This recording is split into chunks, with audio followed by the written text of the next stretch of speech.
I paid my dues. Yikes. I paid my dues. I paid my dues. I paid my dues. G shit. Paid my dues. Y'all niggas know wanna hit the dough. I ain't with that bullshit. Y'all niggas know wanna hit the dough. I ain't with that bullshit. Y'all niggas know wanna hit the dough. I ain't with that bullshit. Nah. I ain't with that bullshit. Y'all niggas know wanna hit the dough. I ain't with that bullshit. Y'all niggas know wanna hit the dough. I ain't with that bullshit. Y'all niggas know wanna hit the dough. I ain't with that bullshit. Nah. I ain't with that bullshit. Y'all niggas know wanna hit the dough. I ain't with that bullshit. Tryna sing along, leave that alone. Got nothing to do with this. Feds on me, can't be walking with no cane. Just gave 13, now my brother missing. Damn, I cannot walk, so when I walk I tie my shoes. Can't afford to be slipping, why making moves, guys? Project living, I'm encoded with that thug shit. And it's obvious, I'm still blurring, raging for shower. Yikes, yeah, you know me. Didn't know he. All I need is Doki. Take out your knee. Niggas call the police. Headshot, then I leave. But they got 4 kids, man. That's how that is. Damn, you sensitive, like you care about his biz. This ain't no cakewalk, nigga. You must like say slanging 8 balls, nigga. Sit your bitch ass down, stay a fuck around. Cause y'all niggas know wanna hit the dough. I ain't with that bullshit. Y'all niggas know wanna hit the dough. I ain't with that bullshit. Y'all niggas know wanna hit the dough. I ain't with that bullshit. Nah. I ain't with that bullshit. Y'all niggas know wanna hit the dough. I ain't with that bullshit. Y'all niggas know wanna hit the dough. I ain't with that bullshit. Y'all niggas know wanna hit the dough. I ain't with that bullshit. Nah. I ain't with that bullshit. One thing for sure, 2 things for certain. We not the same. Quit rapping now. Damn, you know shit done changed. Young nigga used to take off on the jump outs. Mama begging me change routes. That's why I hit them beats and spit pain now. Any nigga tell you Cree ain't good enough to make it. Point blank, that nigga hating. Fuck around, turn Satan. For everything been taken out of houses. Started rapping in the basement. Sleeping on my aunt couches. Selling dummy smokers in the fucking front bowing. I'm from the back of Easton. Who the fuck you doubting? I ain't never had shit. Bitch, I ain't the same. These niggas frontin' for with real niggas like Trey Game. Hell no, I don't gang bang. If you hit leaks, we on the same thing. Right here, you get go. A motherfucker don't say names. I told my kids one day we gon' get up out this shit. I pray to God for all the good and the bad licks. Y'all niggas know wanna hit the dough. I ain't with that bullshit. Y'all niggas know wanna hit the dough. I ain't with that bullshit. Y'all niggas know wanna hit the dough. I ain't with that bullshit. I ain't with that bullshit. Y'all niggas know wanna hit the dough. I ain't with that bullshit. Y'all niggas know wanna hit the dough. I ain't with that bullshit. Y'all niggas know wanna hit the dough. I ain't with that bullshit. Nah. I ain't with that bullshit. Yikes, nigga. Trey ain't bitch. OG. Watch this shit, nigga. Got my little nigga Cree with me. Cree, what up? Got my little soldier got there gone. Wop boy, Gallo in this motherfucker, ground zero. Got my little soldier CP in this motherfucker. Choke, what up? Out of Choke Studios, nigga. Free lil' bruh. Trey ain't bitch. I paid my dues. Yikes. I paid my dues. I paid my dues. I paid my dues. G shit. Paid my dues. Y'all niggas know wanna hit the dough. I ain't with that bullshit. Y'all niggas know wanna hit the dough. I ain't with that bullshit. Y'all niggas know wanna hit the dough. I ain't with that bullshit. Nah. I ain't with that bullshit. Y'all niggas know wanna hit the dough. I ain't with that bullshit. Y'all niggas know wanna hit the dough. I ain't with that bullshit. Y'all niggas know wanna hit the dough. I ain't with that bullshit. Nah. I ain't with that bullshit. Y'all niggas know wanna hit the dough. I ain't with that bullshit. Tryna sing along, leave that alone. Got nothing to do with this. Feds on me, can't be walking with no cane. Just gave 13, now my brother missing. Damn. I cannot walk, so when I walk I tie my shoes. Can't afford to be slipping, why making moves, guys? Project living, I'm encoded with that thug shit. And it's obvious, I'm still blurring, raging for shower. Yikes, yeah, you know me. Didn't know he. All I need is dokie. Take out your knee. Niggas call the police. Headshot, then I leave. But they got 4 kids, man. That's how that is. Damn, you sensitive, like you care about his biz. This ain't no cakewalk, nigga.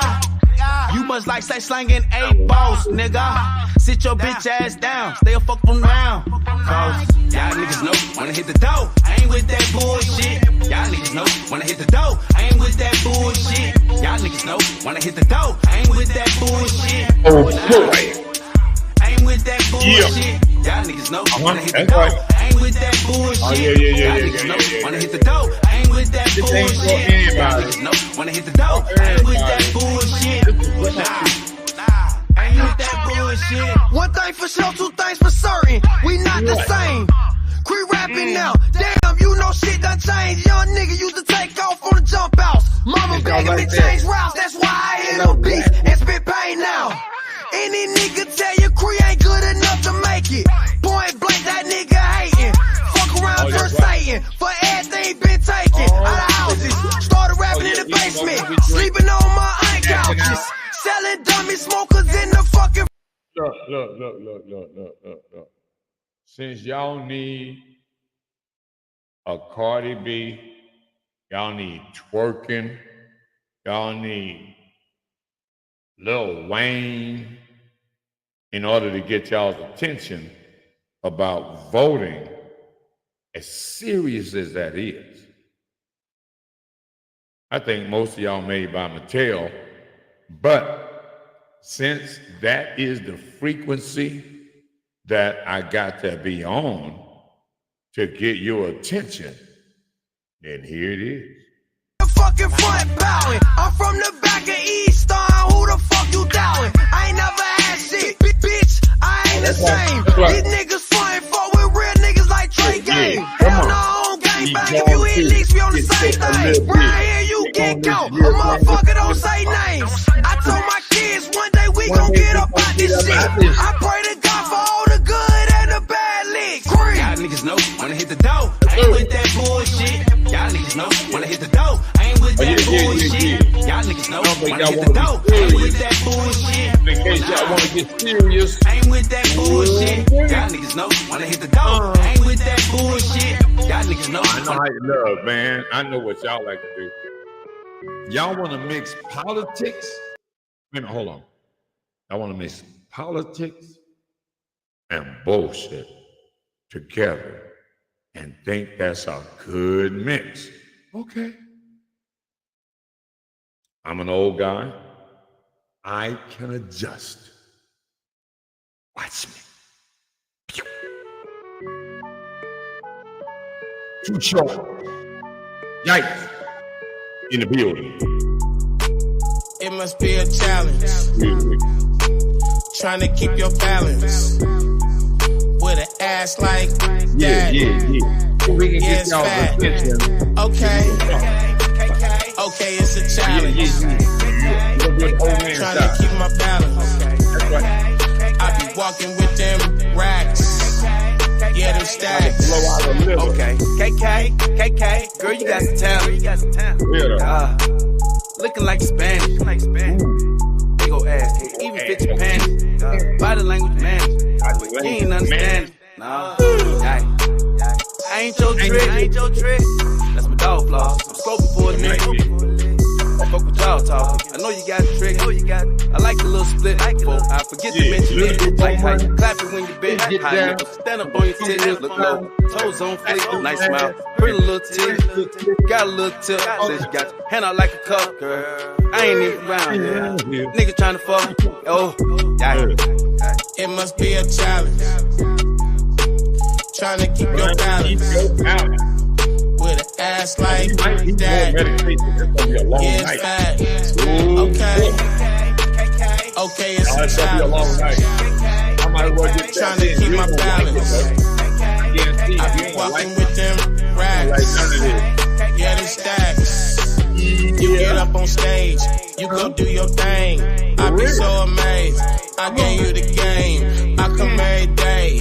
I can't walk away. Now I feel some kind of way. I don't know what to say. I might throw some ones. Okay, you the one. I got all the fun. Okay, girl, you want it. I might throw some hundreds. That's how bad I want it. Oh, she bad, Michael Jack. Gotta have, look at that. Wanna grab, wanna brag. I can't pass, throw it back. Look at you, when you move, and you new, and you cute. I don't know what to do. You so hot, coffee soup. It must be a challenge. Yeah. Trying to. For that Cardi B. For all y'all that think Cardi B gonna influence you to make a decision in the election. Cardi B said, I look at, now, I don't even know where in the hell is Cardi B from. Because I can't understand half of what she's saying. Is she saying anything at all? I don't think she's saying much, but it's a man's world and we ain't. These motherfuckers that made me do it, man. What they make you? Oh, that's right. All y'all want to dance and push your way all the way to the White House. I don't even think it's going down. Not like that. Oh, can I say something? Yeah, well, that's my show. Carrie Lake, you know, I never liked Carrie Lake. Carrie Lake always looked like the villain. Carrie Lake always looked like the villain. Dark hair, like flat makeup, like no extra nothing. And I wasn't really feeling Carrie Lake because Carrie Lake was probably the one female Republican in Arizona that was holding hard to Trump. He lost the election. No, he didn't. I swear he didn't. I don't care. Stop the steal. She was on it. She was on it. She was right in there in the thick of it. And she never caved in, not one time. Anybody ever asked her a question, did Donald Trump actually win the election, lose the election? Stop the steal. But I saw her in the debate with Ruben Diego, right? And I'm checking her out in her debate. I'm checking her out in her posture. You know what I mean? I'm checking out Ruben and his posture. And I'm thinking, if I had to have one of these two people representing me somewhere, I'm going with Lake. Why? Lake is confident. She could be wrong. She's confident about it. She don't waver. She look you right in your eye. Tell you exactly what she thinks. Ruben, on the other hand, he got this thing that he do with batting his eyes, with closing his eyes when he getting ready to get ready to lie. I mean, I'm not gonna say he's getting ready to lie, but he's that thing that closes his eyes.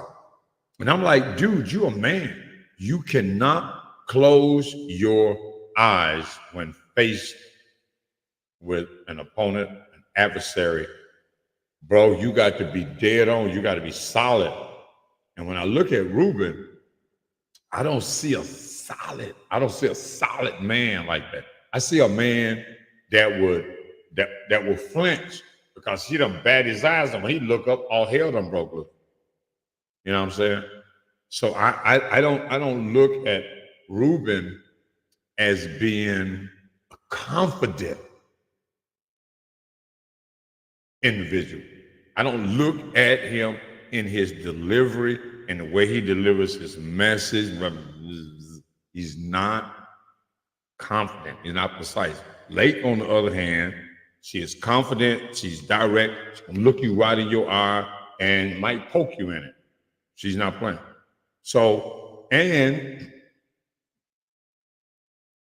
I'm not a supporter of Trump. I might want to throw that in. But Lake is against abortion. I can support Lake on that. The save the mother's life, blah, blah, blah, blah, blah. Rape, incest. Okay, we get to throw the baby away. But anything else, no.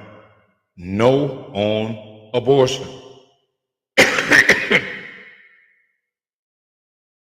And my issue is with that, why hasn't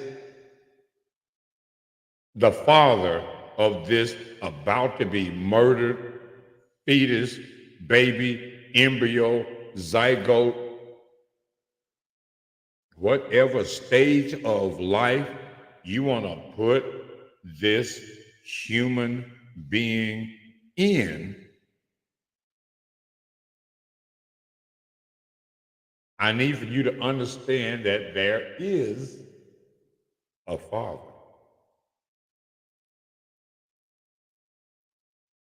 Your body, his baby.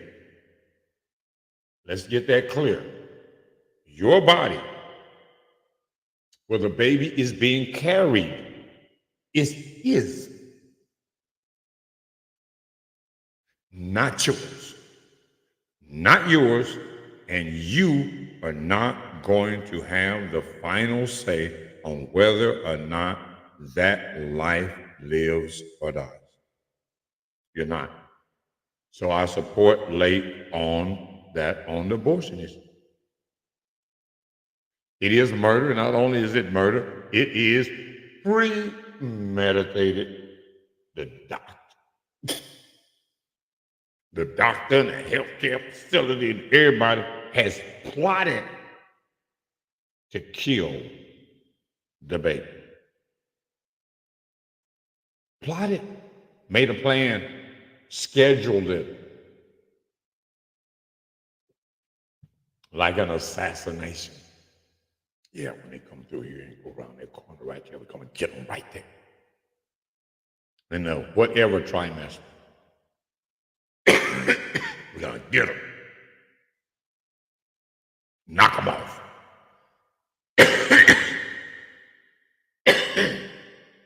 Kill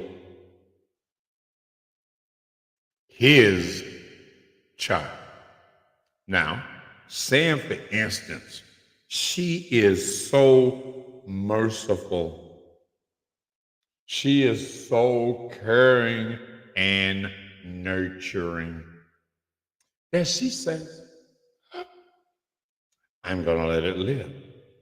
And when I do, I want child support.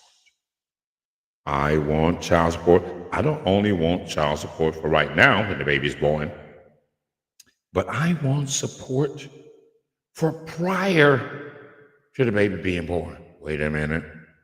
Hold on. When exactly prior was it alive?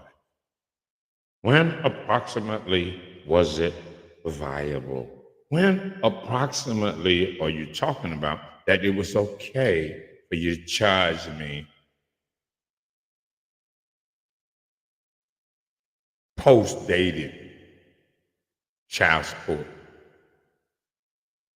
Oh, wait a minute, hold on. So I can get charged for while it's in the womb. I can get charged if I'm in a car accident and kill the mama and the baby. Now it's two, it ain't one. Y'all playing games. Y'all are playing games. So when exactly are we dealing with a human life? When y'all say it's a human life, based on who gotta pay.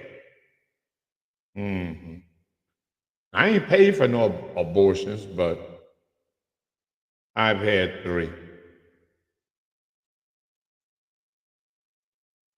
Women kill my children.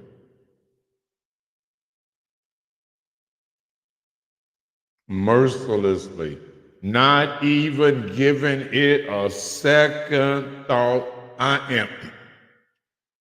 Their life wasn't at risk. It wasn't incest or rape.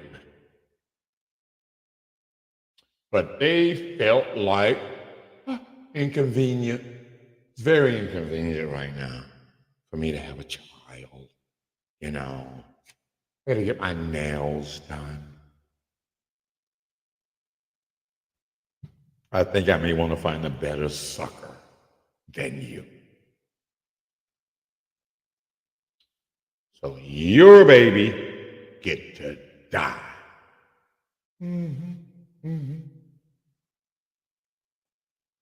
Sure does. As a matter of fact, we are going to do the execution tomorrow.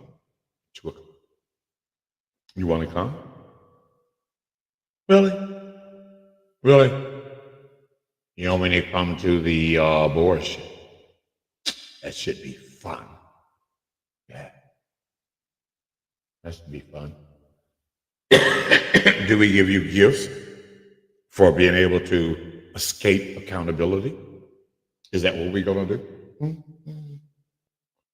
Instead of having a baby shower, we're going to have a baby what?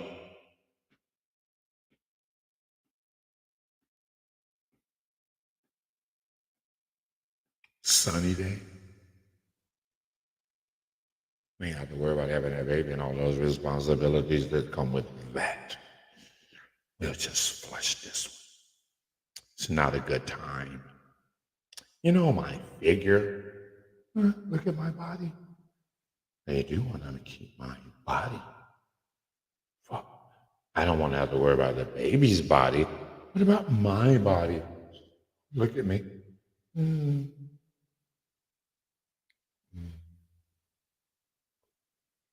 So superficial, so shallow, so selfish, so egotistical.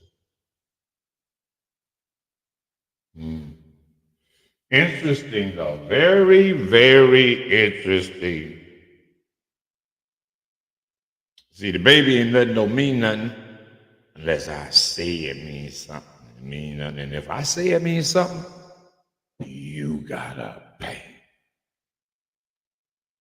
Baby boo.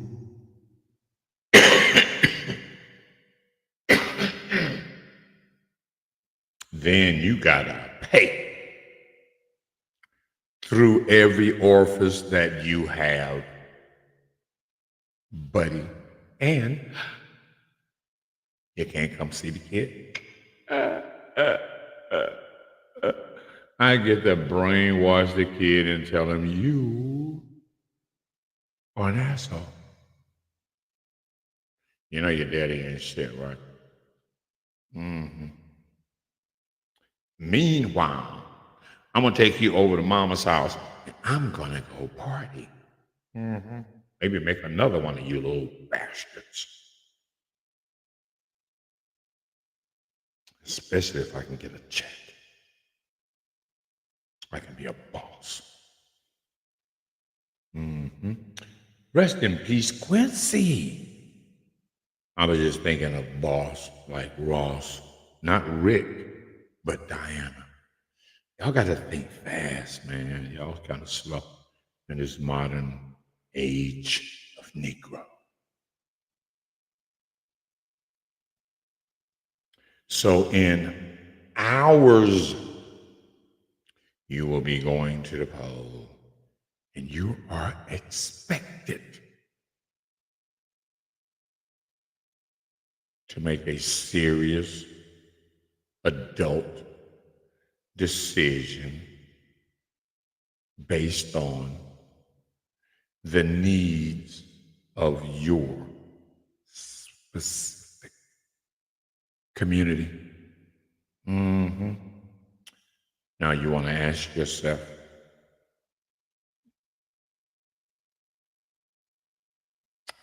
is Kamala thinking about you? She thinking. Look like she thinking. Yeah, look like she thinking. Is she thinking about you? Or is she thinking, damn, I'm almost there. I'm gonna be the first pseudo black, colored, Jamaican, Southeast Asian, ex-call girl, ex-lock-up black women for truancy, for their children being truant in school in California. I should make it statewide. I mean, countrywide. Like the mortgage company that Obama bailed out. Countrywide took me to the cleaners. Good Lord. Huh? But Obama bailed out big business. He didn't let them take the L in '08 like they should have. Shouldn't have gave me that old screwed up loan. Shouldn't have. You know, I have about 5,800, about 50, no, hold on. 545 credit score, 560 credit score.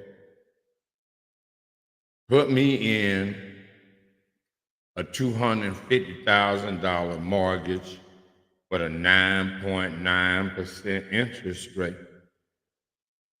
1,200, 1,700 a month in 2000, 2004, 2005. See me? I got a woman that's slow. She can't get motherfucking extra dough, right? And got initiative. The shit hit the fan in '08, right? The bottom fall out of the economy, right? Obama is the man that y'all love so well, the Kenyan white man. And they doing, I mean, you got people that should have went to prison, some did. But the big corporation, Countrywide, other lenders that were making these weird loans with this high interest rate. I mean, you know, it's like one of those car lots where we carry, make payment here. And you in the hood, you struggling, you trying to come up, get an opportunity to get a property. Hell yeah. You're gonna jump on it. Everything going good. Like, man, okay. It's overpriced. They robbing me blind, but what the hell? Got the pool in the back. 5-bedroom patio. Oh, Lord. You doing all right? You living a good life. And then the proverbial hit the fan. The phone stopped ringing. No more. Hello, this is Margaret. I'd like to get an upholstery estimate. Could you come over? Dead silence. The phones stopped ringing in '08. People stopped spending money like bam, stop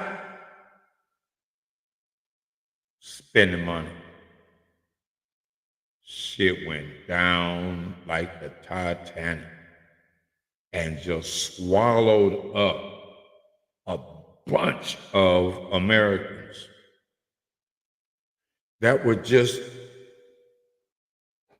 trying to live the American dream. What happened? Obama bailed out the savers alone, bailed out the mortgage companies, bailed out. Oh, we can't afford to see the banks fail. Yes, we can. Yes, we can. Yeah. And all the economists said, yes, let them fail. No, not Obama. He want to punish the citizens for '08, for corporate banking and underhanded, funny time, long, short lending processes so that people could live that American dream of having a home. And now here Kamala is trying to sell you the whole thing all over again. You can get a house. I can hook you up.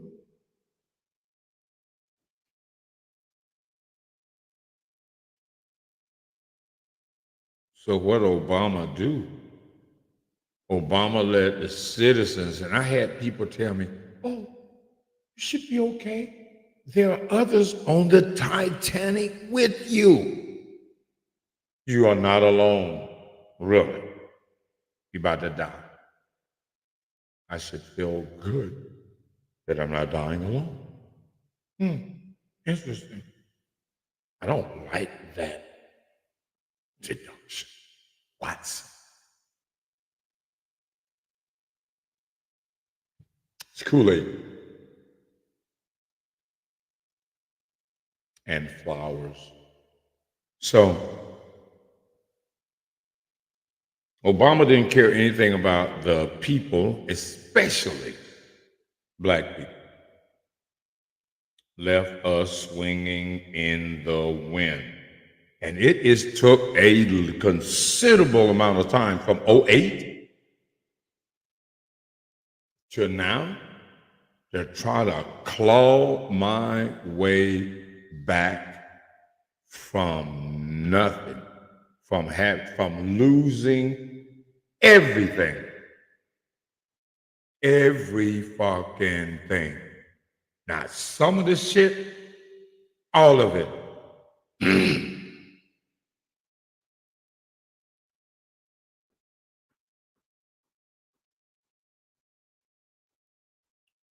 With Obama. Thank you, sir. You're not one of us, by the way. And who would have thought that you would have bailed out the citizens? You're a white man. You bailed out corporate America. All right. Here we are. With Kamala, with all of these promises. We're gonna raise the middle class. 52% of the middle class, white people. Oh yeah, well, raise the white people up some more. Only 12% of the middle class are black people. So you ain't gonna get nothing. You're gonna be still at the bottom of the bottom of the bottom. You don't get nothing. Oh, that stuff sounds so good.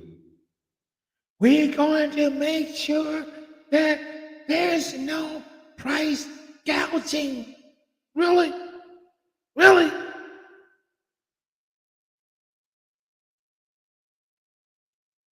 And corporate America and Hollywood is funding your campaign. And people from India.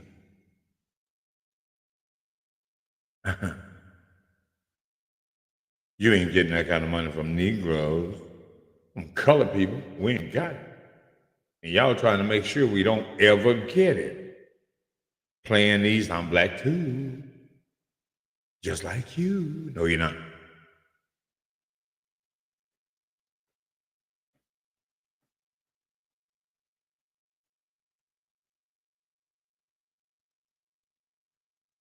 Gonna stop price gouging. Do you think corporate America is gonna stand for any of that? And how you plan to do that? Exactly.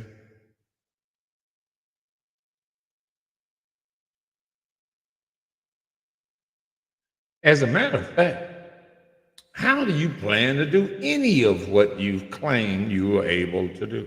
Not a Trump supporter. Trump's a traitor, wants to be a dictator.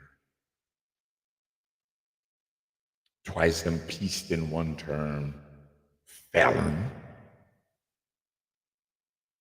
Kamala, ex-call girl, hooker. That part. Major law enforcement, locking up black folks in California. Black women in particular. Leaving the inmates that had been on the fire line in California, fighting fires that had been released months ago. Oh, she still got them out there fighting. Ain't even told them they was released. Law enforcement, Miss Law Enforcement. Wait a minute, hold on. We got color folks twerking and supporting law enforcement. Oh, okay. Defund the police with the police.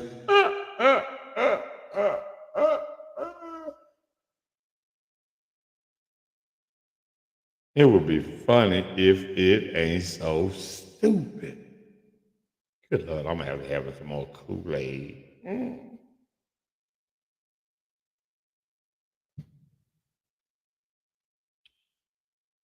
I don't even know if I should share this on Nextdoor. Because they're a little timid over there. But I'm gonna try. You know what I mean? You gotta try. You gotta try something. You gotta push the envelope. And plus, man, y'all just sitting around talking about the cat got caught in the tree and there's some homeless people in the park. Yeah, because we got weird politics. Yeah, that's the reason why it's homeless Americans in the park and you're worrying about immigration. Nah, we ain't took care of the people we got here already.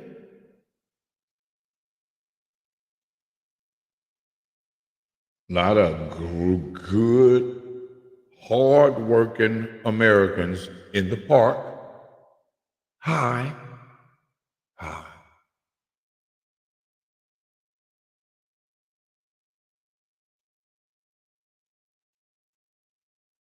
Pushing carts, starving. Don't nobody even care. And we worried about immigrants? No, build a wall. Build a wall. Ain't nobody coming in. Ain't nobody coming in. We got enough. Built on immigrants. That was after slavery. Built on immigrants. We'll bring your poor. You see those chains on the Statue of Liberty's ankle? Country built on slavery, not built on immigration. Immigration, bring your No, that was to build up the white population in America to offset the slave population. That was welfare to Europeans out of the dungeons of Europe. Not the scholars. No. These were the criminals from Europe that was sent here as somewhat of a look. You got a long prison sentence for murder and rape and some more stuff. Look, I tell you what, send you to America. You have worked for a little while, and you're free. Really? Where is it? Oh, way over that water there.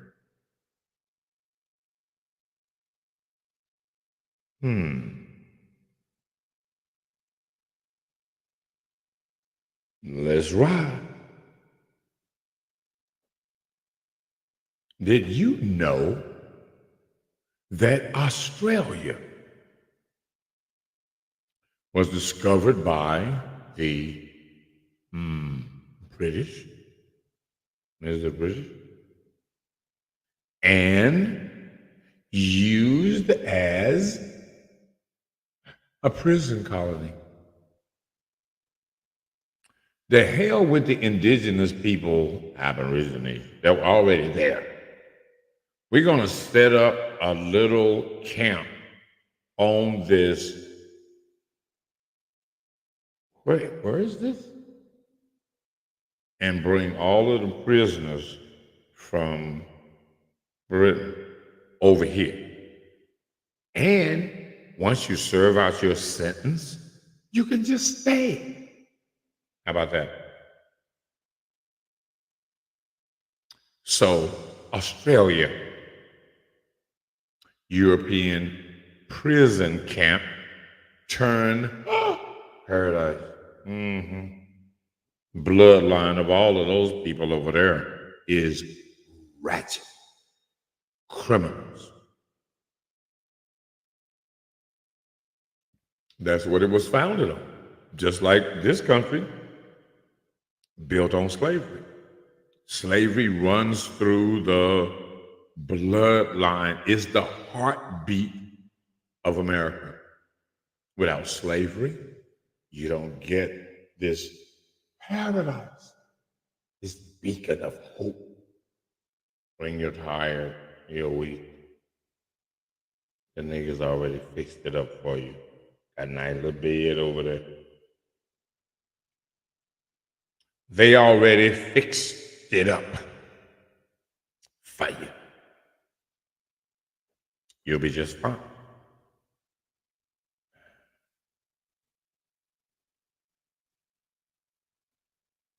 So the system is able to sell you the so-called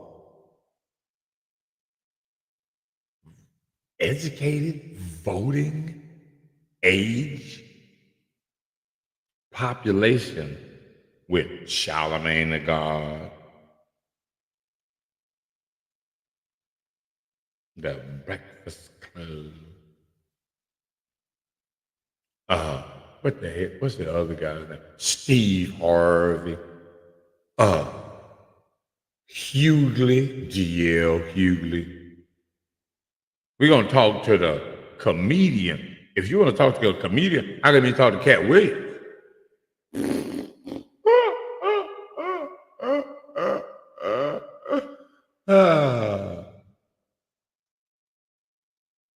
Should entertainers be involved in politics at all? Movie stars, singers, dancers, no, absolutely not. You're alive. Your occupation is to lie. You're an actor. Act like I'm sad. Act like I'm happy. Act like I'm afraid. Act like I support this candidate for some change. Why not? What? You want to believe an actor? Oh my God. And you don't want to advertise. You don't want to advertise at PhoenixStreetNews.com, but you don't believe an actor that advertises stuff all the time that's not real for your entertainment. And it don't take much to entertain you. Obviously.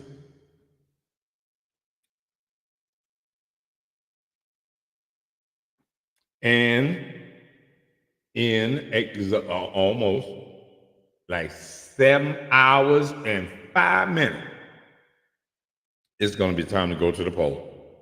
It's going to be time to go to the poll and make a decision that is going to change America. That poll, tomorrow's election, is a monumental election. A lot of things at stake here. One of which is, can we keep fooling niggas? Can we keep bamboozling and hoodwinking the Negro while we get some more immigrants to replace them?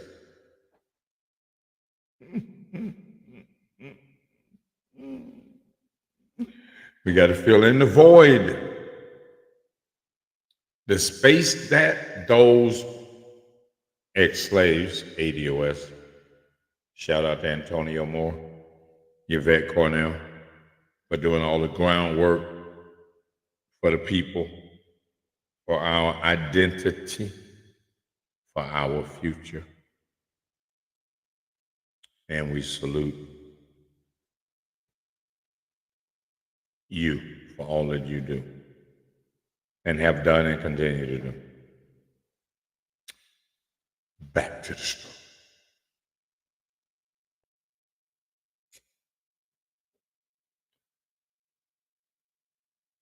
Now, we are supposed to be in lockstep with the system all over again. You know, we got them Negroes in check over there. We sent Cardi B. We put some ass in their faces. Uncomfortable, but we put the ass out there. Don't you like that? All right. Like black men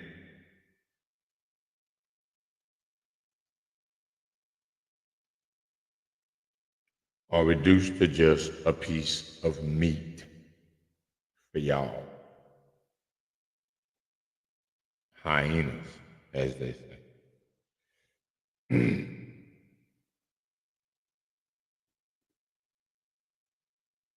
And then for the men, oh my God, here come Magic Johnson. You athlete, ain't you? You know you was athlete, boy. You know you used to like to play ball, man.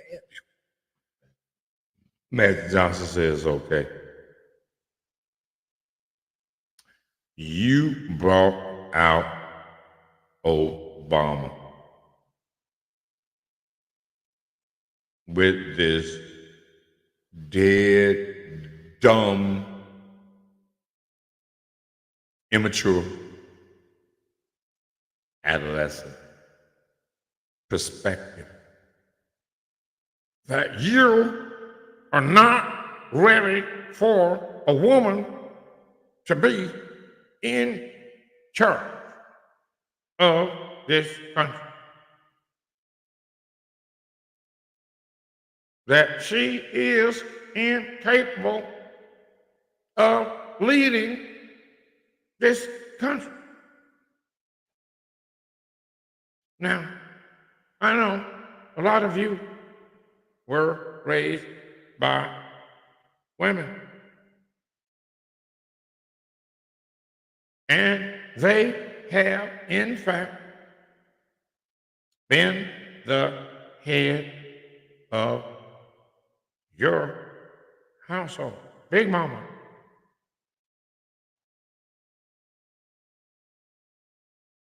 And look at where you are. Under the leadership of black women, you have children born out of wedlock. You have gangs. You have, on a regular basis, murder in your community as a result of the men not taking control of the household. And over the last 50 years of black women in charge of the black household, you represent the poorest segment of American society. You are not a boss. I need to repeat this. You are not a boss. Back in the country of my father in Kenya, the men are in charge of the household regardless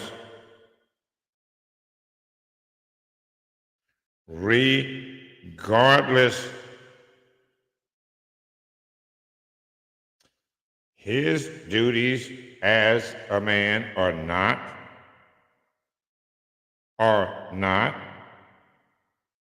tied to his income. In my country, where my father, men are unemployed, but still men.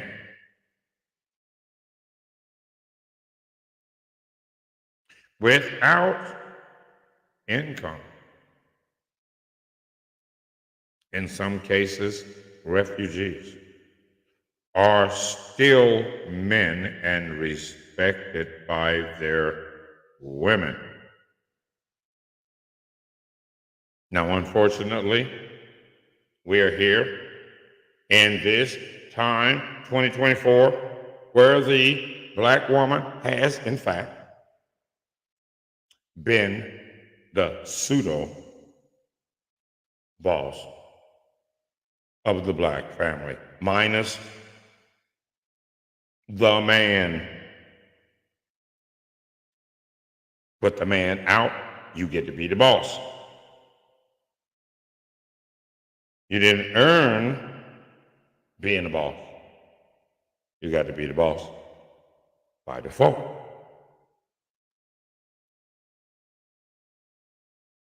And now we are here with an election, a very important election.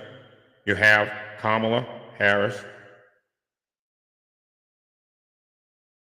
an imposter of black people, same as I was, and I am ashamed. I feel miserable. I was just telling Michelle the other day, I'm going to have to confess. She didn't want to hear it. She did not want to hear it. She wants us to continue to live the lie. And I can see the tides turning against me. I feel your pain.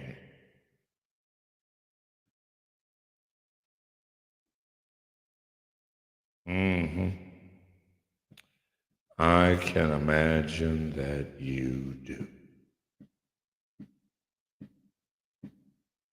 Fact of the matter is, we're at a crossroads. Now, this election is going to open a lot of eyes as to what kind of country we really are. Because we either get the fraud, Kamala, not really qualified to be president, didn't get vetted, didn't go through the process of becoming the nominee, was given the spot, handed the spot. You don't get handed the presidency. Oh, you got to walk that.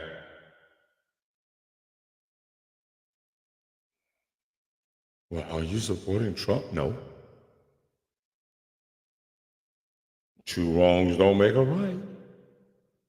We got one wrong, Trump. Devil you know, other than the devil you don't. It's what I'm thinking the country is going to do.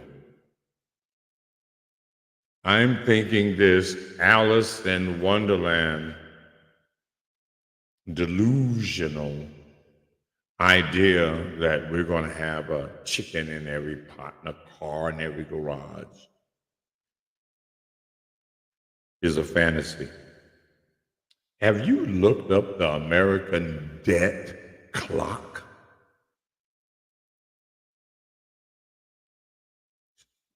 It gets silent, that quiet.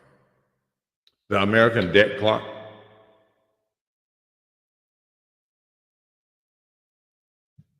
You know, as an American citizen, you are collateral for American debt. So if at some point in time, the Chinese decided that they needed their money, America would not be able to pay it because America doesn't have any money. But what America does have that is more precious than gold is citizens. Slaves, if you will. Somebody gotta pay the debt. Oh, you'll get room and board and get fed, you know, live a nice life in captivity. Yeah, build a wall. Yeah, I don't know if you really want the wall, but I'm just saying. The wall does two. The wall not only keeps folks out, like a gated community, keeps you in too.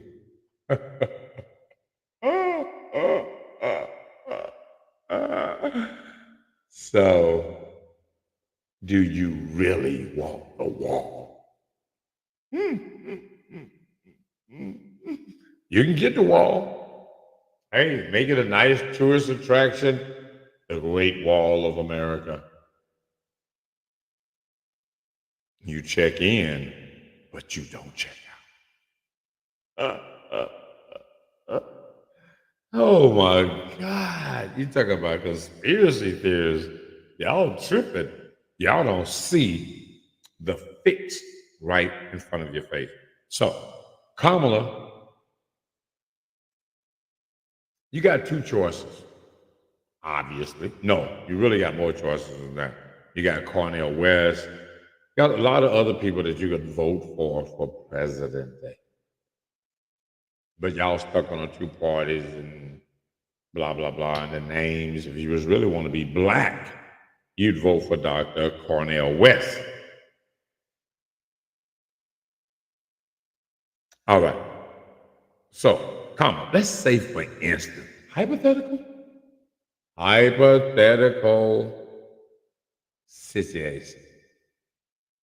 You know, this is when they go to a commercial break. Cliffhanger shit. This is when they go to a commercial break and say, you know, we'll be back with the rest of that story in a few minutes after a few words from our sponsors. This program is brought to you by PhoenixStreetNews.com, the Valley's news and entertainment directory that caters to bars, nightclubs, restaurants, entertainment venues, and provides quality digital advertising for businesses, small businesses, and large, just like yours. Wait, there's more. And TV and radio.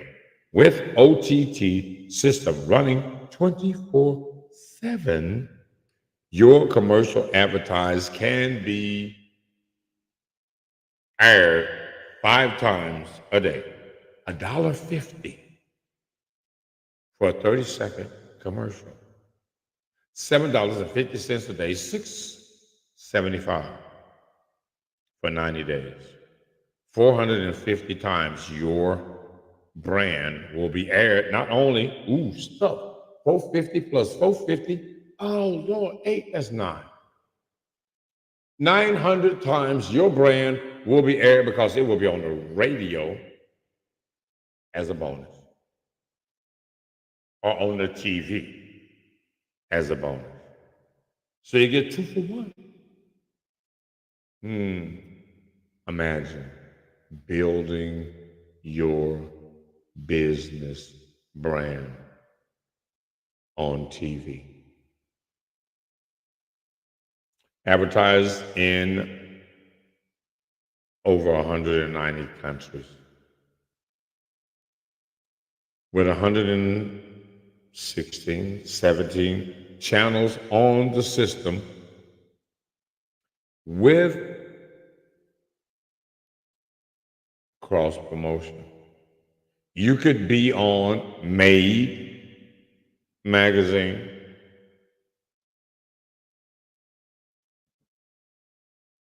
Phoenix Street News TV, Black Rodeo at the same damn time.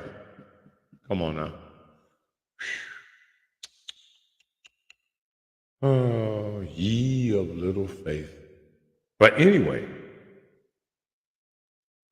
what the hell was I going to segue to before I was going to take the break and I was going to come back? That's why you shouldn't drink the Kool-Aid. That's why you shouldn't drink the Kool-Aid, because you are not going to remember what the hell you were supposed to be talking about.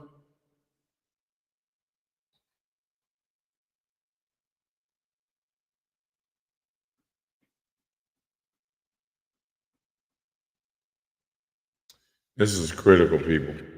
Now, I know a lot of you are thinking, but it's Trump and it's Kamala. Who knows who she is? Who knows who's got a hand up her back? Somebody do. But the thing about it is, nobody was expecting Kamala to win anyway. Nobody's expecting Kamala to win. Understand that. Nobody is expecting Kamala to win. She's not supposed to win. The Democrats are supposed to take an L here, and Trump, the tyrant, is going to rule the world in democracy. Really? Really? J. Edgar Hoover didn't. He got King killed, though. Look,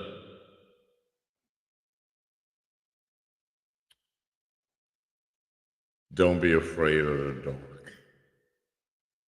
See that look in Trump's eyes. See that freaking look. That's the look of, you know I'm gonna fuck you up, right? And Kamala, look at that look. That look is like, these motherfuckers don't have a clue. They really don't. I got them fooled. That's a big difference. It's a big difference. Now, I went through a lot of photos to come up with this one. Feel me? Because this one says it all right here. This says it all. Trump is angry. Fuck you.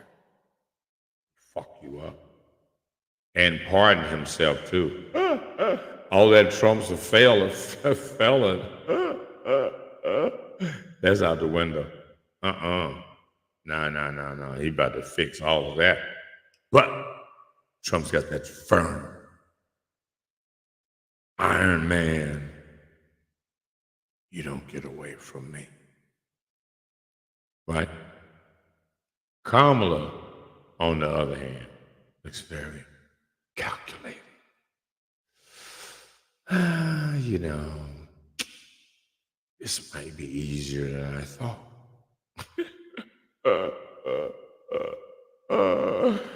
I'm not even qualified. And here I am, about to be the first black. Oh, I'm sorry. I can say black now, but when I get in, it's going to be Asian.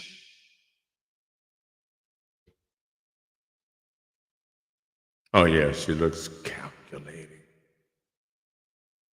I don't trust that motherfucker.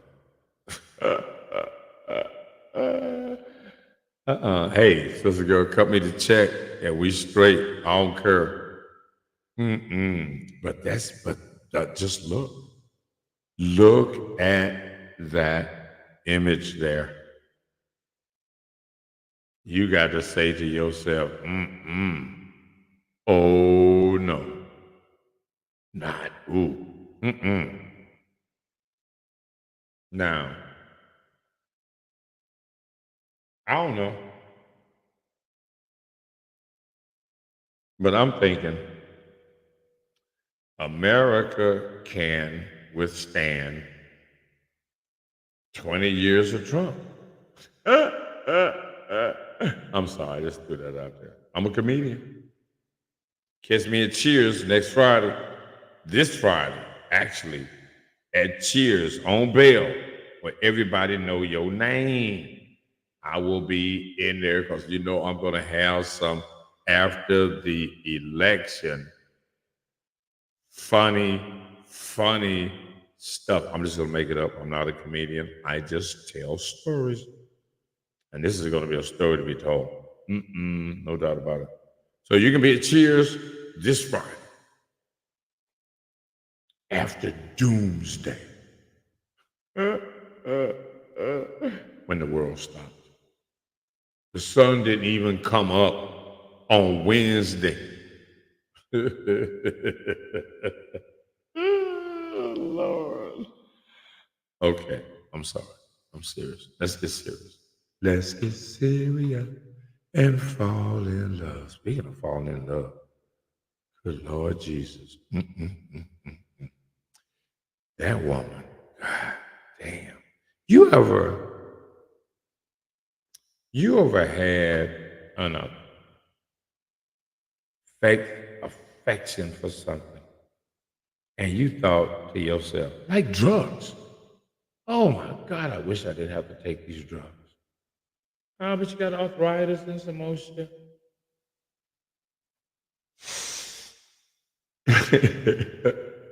That was not for your arthritis and whatever. Don't you just, and you know it's bad, but you can't say no. Some women are like that. You know she bad, but you just,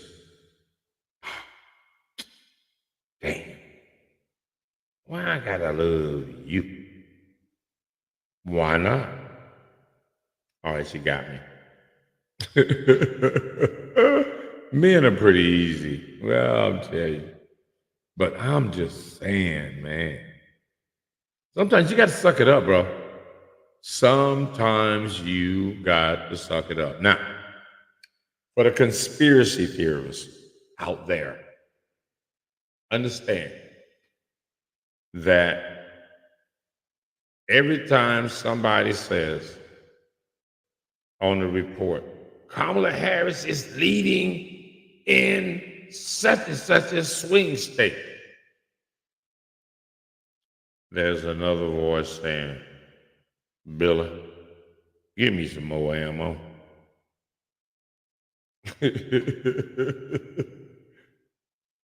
Yeah, and another drink, another beer. Give me another beer and some more ammunition. It look like we gonna need it. No, y'all don't want Kamala to win. You really, really, really, I'm talking about really don't want Kamala Harris, a fake black person, to beat Trump. You do not want that. I'm just gonna be honest with y'all. Really. I try to keep it real over her. And I am telling you, point blank, you do not, I don't care how you, I don't know, I don't care what you think America is. You saw how they were leaving Afghanistan. You want to be an immigrant trying to get out of America? And let Kamala Harris win. See, y'all ain't been here long enough. Y'all don't talk to enough people. And then the people that you do talk to, you don't know that they lying to you. I don't know what you thought America is, thought it was going to be. It ain't none of that. It is the country of slavery in America. And people that do not care about that. Bullshit you want. Fair, equal. Yeah, we got customs around here, boy. Ain't no color woman gonna beat no white man in this country. That part. Y'all might wanna let that digest, because it wasn't no white woman. Remember Hillary? Hillary's way sharper than this one. Way sharper, with real pedigree. And they told her no.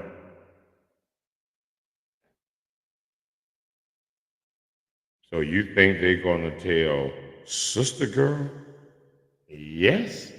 And they ain't gave us reparation or nothing? You think we in that kind of America?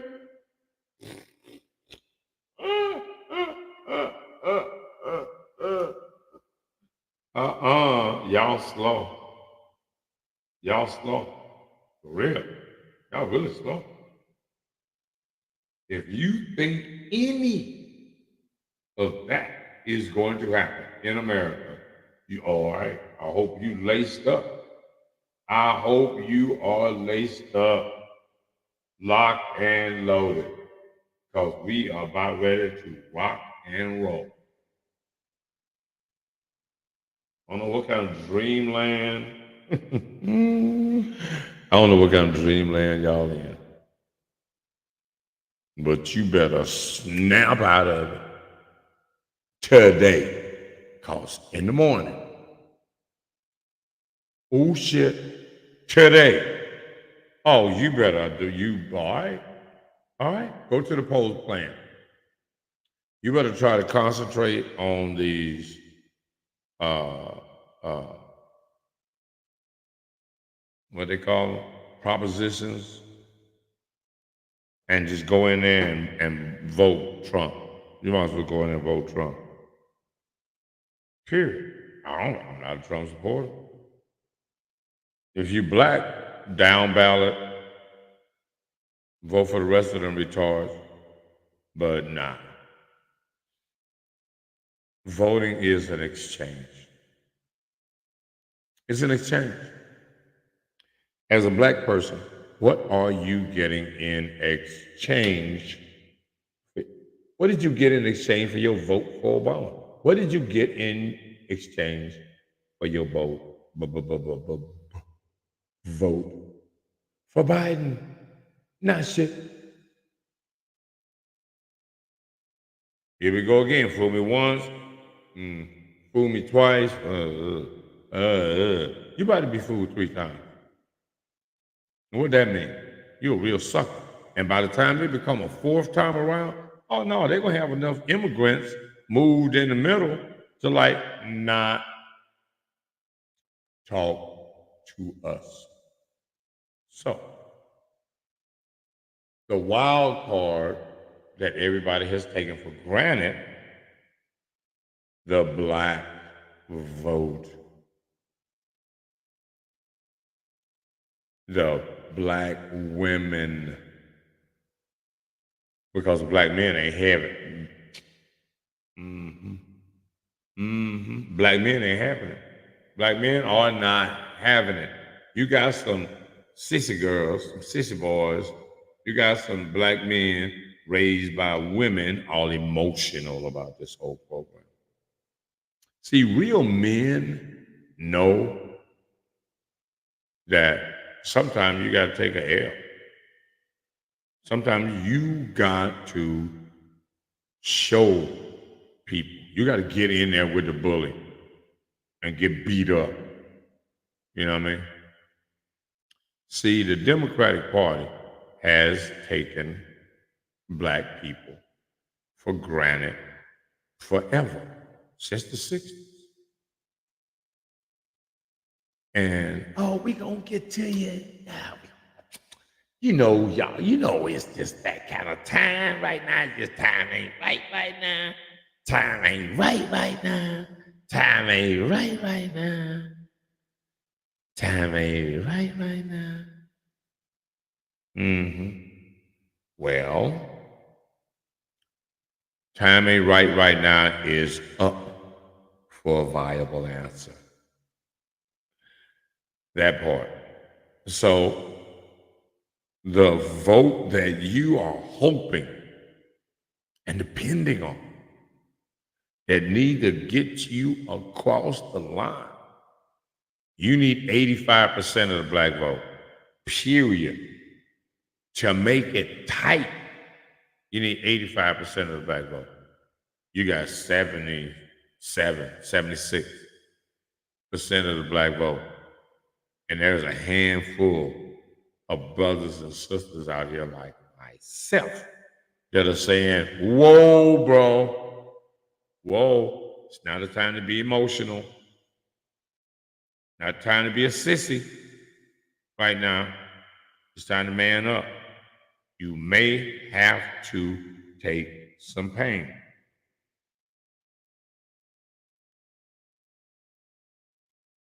But in the process, there will be some gain.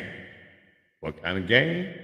Some respect from the Democratic Party. Like, damn, man, we sure swore they was gonna come on with us, man. Now what? Look like you gotta go talk to the Negroes. And look like you gotta go talk to the black men. We don't want nothing but a check, because we're here for the family. We're not here like black women. Give me something, give me a house, I'm gonna be all right, get my nails did. No. Nope. All that's over. Hey, what you want me to do? I just speak what the universe dictates. That's why I don't use notes. I don't have to read something, make something. No. Universe knows exactly what you need to hear. Hey, I'm just a vessel. Don't shoot the messenger. Churn.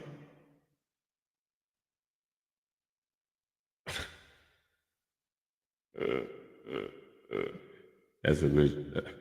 That's an Eddie Murphy. Anyway, so next time around, oh, I think y'all gonna get the message this time around, and you try to figure out how to fix it up for mainstream media, other than saying, "Damn, I think they woke." That's right, and everybody don't have to be for us to be effective. Only a good number. Right now, we about 20 some percent, 28, 26, 27, 28% of black folks that said no to Kamala. So that's going to put you in the 70 something percent, and you're not going to be able to win election with them kind of numbers from black people. We run this. Sorry. And now we are about to find out how much we run this. That means that a lot of you brothers, you can vote down ballot. You can vote for Cornel West. Down ballot means not voting for the top of the ticket. You need to get some political education before you start talking about, I'm going to vote. You don't even know how to vote. You haven't had a community meeting, a town hall meeting to see what the community needs before you go running off talking about you're going to vote for something. You're not informed or organized, I may add. But, hey, it's never too late. We saddling up, boots laced up, everybody's straight. We're finna take whatever come with Trump. Whatever come with Trump, we're taking whatever come with Trump. But we are not being undermined. We are not being minimized. We are not being circumcised, castrated anymore. Jig is up, and we go and check. And y'all think we bluffing like we playing poker or something. Y'all think we bluffing. But you about to see. See, the campaign, they know. They already know they ain't got enough black support to pull this off. But they telling you that everything good. Nah. We'll see. About this time, Tuesday night, somebody's gonna be jumping off the roof. For me, I'll take Trump over the bullshit to send a message to the Democratic Party. Maybe Trump is a tyrant. Maybe he's going to be a dictator. And we already fucked up. Black people already get it. Ain't nobody said, oh, but we might be able to help you. We're going to do this. No. You're talking about helping everybody. Everybody ain't going to work. All Americans ain't America. America is extremely divided, tribal. Always has been, always will be, until we get some balance,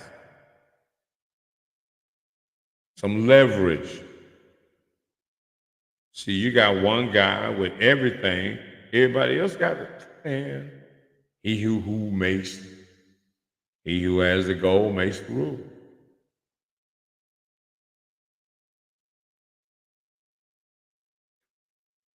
It's not that complicated, ladies and gentlemen. About an hour and a half in. You must be done for a break. Need refreshments. Little music. Everything like that like that there. I might share this on next door though. How they gonna throw me off of there, boy, I tell you. They are not gonna be playing with me. Red Level Entertainment, Chris Brown, 18 others mention you. That's when somebody is promoting something and they don't really mess with you like that, but they list followers so you can be lumped in with their doing fake promotions. That's Red Level doing that. Jamal, the party god, I don't know who needs to hear this, but stop saying free little Ray Ray, rest in peace. Okay, dog, if you are encouraging reckless behavior and self-destructive behavior of your friends and loved ones, you are contributing to their downfall. You're contributing to their downfall. Real friends will hold their friends and family accountable and encourage them to do better and give up childish antics. You're not, and give up childish antics. You should want your friends to be their best, not contribute to the downfall. I want all my people around me to be bosses, kings, and queens. Maybe I'm just built different. Yeah, you are. And stuff. You're like a foreign bro. And you're going to have a different mindset than people that came from slavery. But it's a good gesture. It's a good gesture. But as Jamal, the party god, you are going to promote, you're going to promote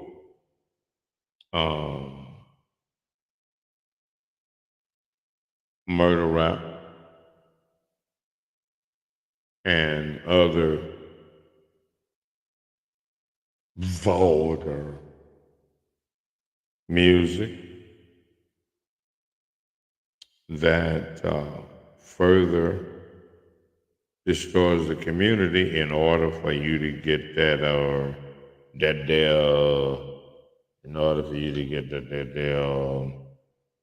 slot fee. Because this same guy wanted to charge me $300 to be on a show. I don't think so. I don't play those kind of games, actually. I don't do pay to play. Actually, we have real artists and we don't have to pay nobody to play anyway.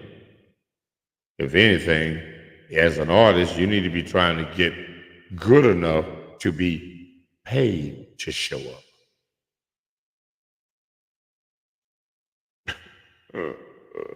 Not paying for the venue. You feel me? No, you shouldn't be doing any of that.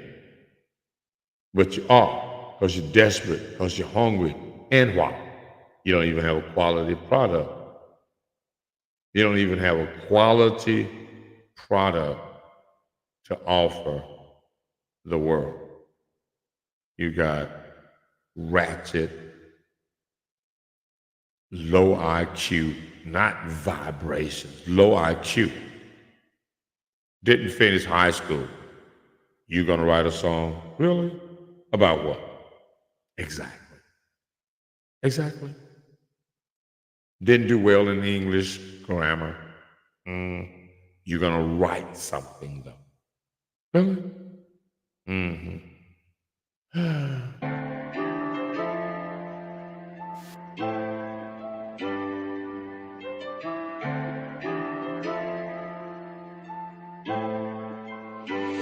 Can you look at your reflection? Wanna judge a book by its cover, set its code when this world don't love you. Can you look at my reflection? Gotta learn to cherish every blessing. The streets gave a nigga life lessons. Can you look at your reflection?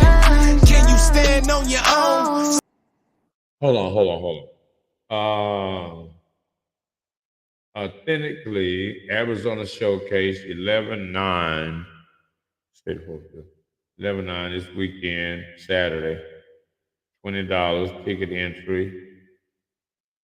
Private venue, 7550 North 61st Avenue in Glendale. Ms. Phoenix 420. What else? Sponsored by, what else we got? 6 p.m. to 8 p.m. early bird special, 1.5 price entry, drinks and food. Wait a minute. Hold on.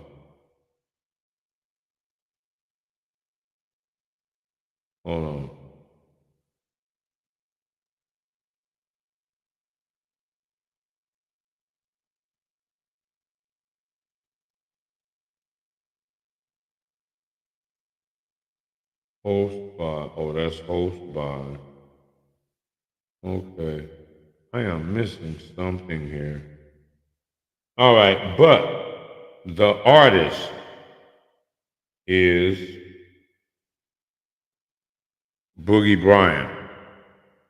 It's Boogie Bryant, right? So, Boogie Bryant is, what in the hell? Presentation. Boogie Bryant, I'm trying to see around my tripod and some more shit here. Hold on. Since Boogie Bryant is going to be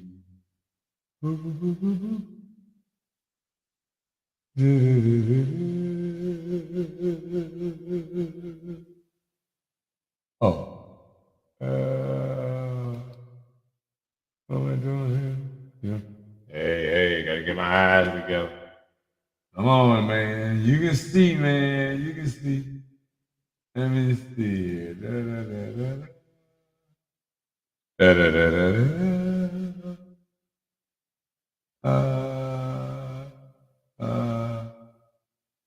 What are we doing here? Wait a minute. That's not what I'm supposed to be looking for. What?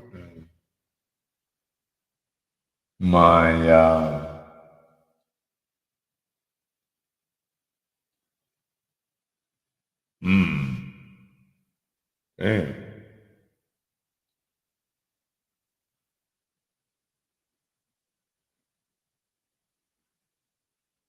Oh. Did I put all of that over someplace else? I don't think I would. I don't think I would have. No, not all of that. All right, cool. Let me get some Boogie Bryant music. Since he's got a show coming up this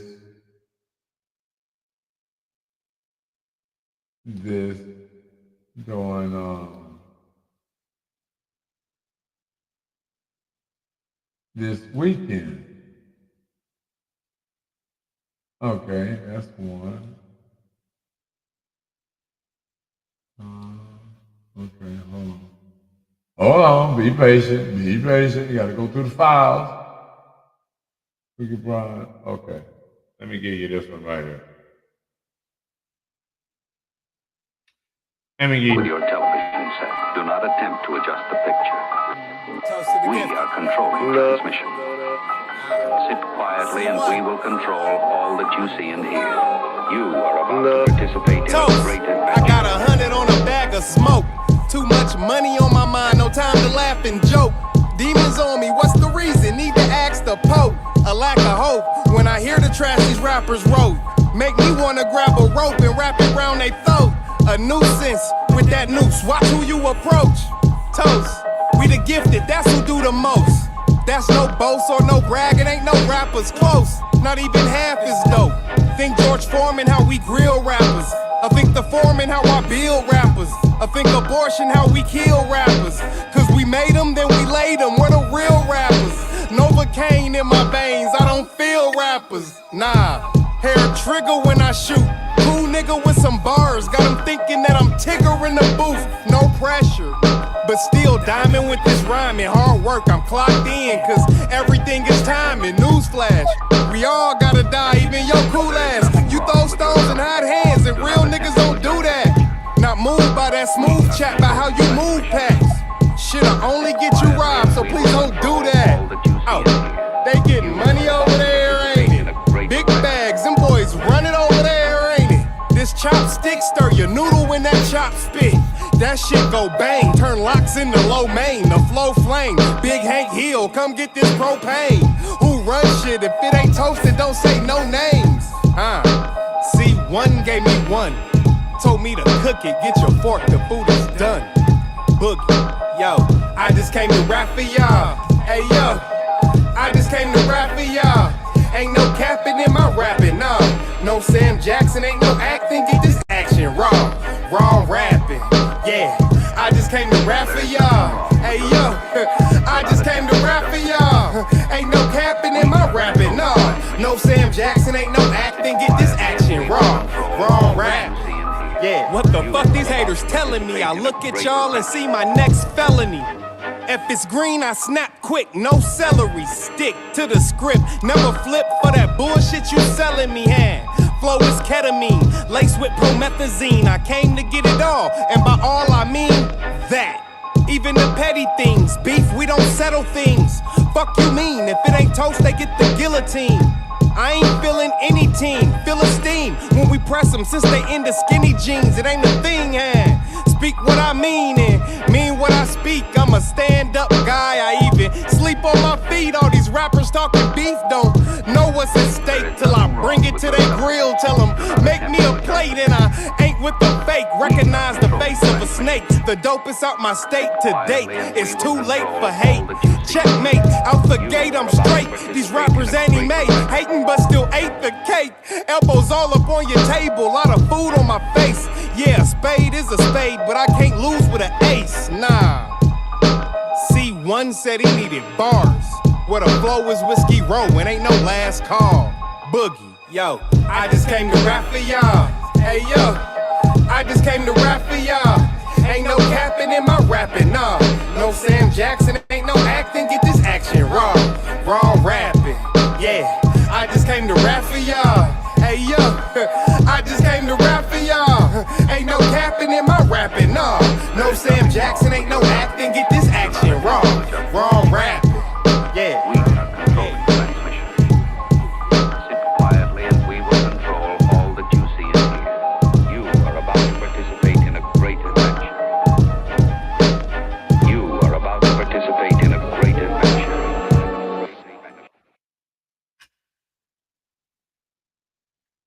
All right. That was some Bobby Bates. That was Boogie Bryan. As a matter of fact, he is a part of, I think, Tate Crown camp, because I became associated with him actually through Tate Crown. Let me see, I think I got another.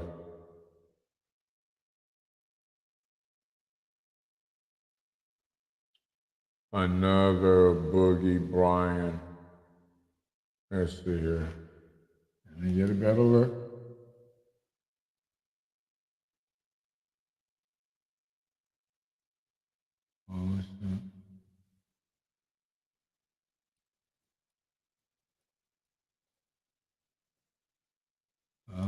Take my time.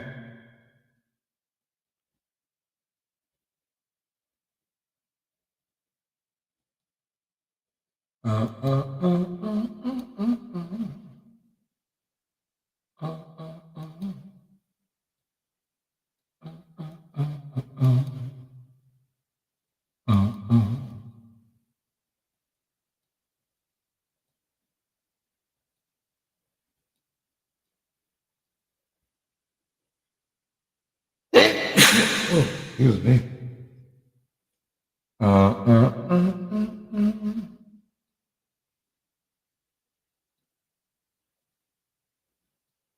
doobie, big doobie. Big man, big V.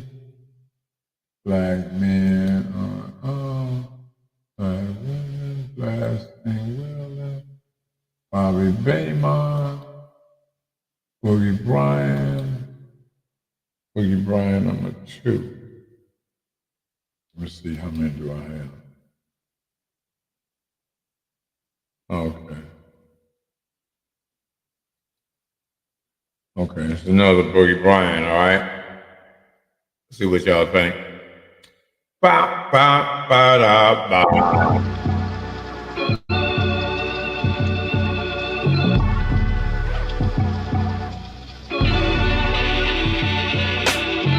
Tell me what could be worth more than your soul. Could you put a price on your life? Buy the way to gold, or for that deal that you feel is so far down the road? Sign away your life for ice, a little money and some hoes. Rolls Royce designer clothes, can't take with you when you go. I seen a lot of niggas fold, taking a similar approach while I'm twisting up this mode. Yeah, I'm just twisting up this mode. Yeah, and when I light it, I recite what I'm writing in hieroglyphs. Traveling the 7 seas, smoking weed in my pirate ship. My mama's biggest fear is me dying by flying hollow tips. Before I die, my only hope, acquire all that I can get. Knowledge, wisdom, little bread, buy some property for my kids. Change my quality of life. Before I die, I gotta live. That's the struggle of the righteous. Mental battle of a wise man. Maintain, stay conscious, and do whatever I can. So tell me what could be worth more than your soul. I need to know. Tell me what could be worth more than your soul. Tell me what could be worth more than your soul. Tell me what could be worth more than your soul. Tell me what could be worth more than your soul. Tell me what could be worth more than your soul. Tell me what could be worth more than your soul. Rest in peace to our family that's deceased. Those we lost to death causes, those we lost to the streets. Death I often think about when that coffin I'll see. So caution I use whenever I'm off in these streets. Peace sign, my designs made with God's energy. My inner me is truly blessed, so death to all my enemies. Honestly, I don't wish death on none of y'all. I'm trying to see the manifestation of dreams. Had by Martin Luther King. They say seeing is believing. All the shit that I done seen can make a fiend out of a pope. You know, give a nigga rope, let him hang himself. If he's righteous, then he might float. But if he don't, sucks for him if he don't. Cause me be company to misery, please believe that I won't. You paddling up Shit's Creek, I won't be with you on that boat, nope. I'd rather just roll me some smoke up and chill. Let you play the critic and say if I wrote something real. So tell me what could be worth more than your soul. I need to know. Tell me what could be worth more than your soul. Tell me what could be worth more than your soul. Tell me what could be worth more than your soul. Tell me what could be worth more than your soul. Tell me what could be worth more than your soul. Tell me what could be worth more than your soul. Oh, say what? Yeah, what could be worth more than your soul? God bless. That's Bobby Baymont. Boogie Bryan. That's Boogie Bryan. He will be. He will. What was that, Leo?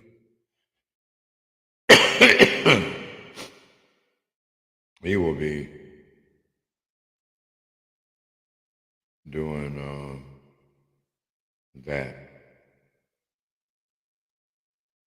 Yes, sir. Who else do I have over there? Because I haven't played y'all any video. You know what I'm saying? I really haven't.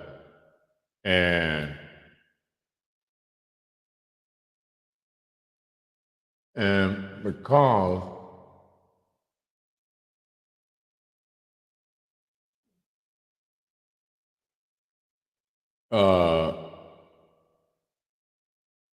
let me see, is this one? This one.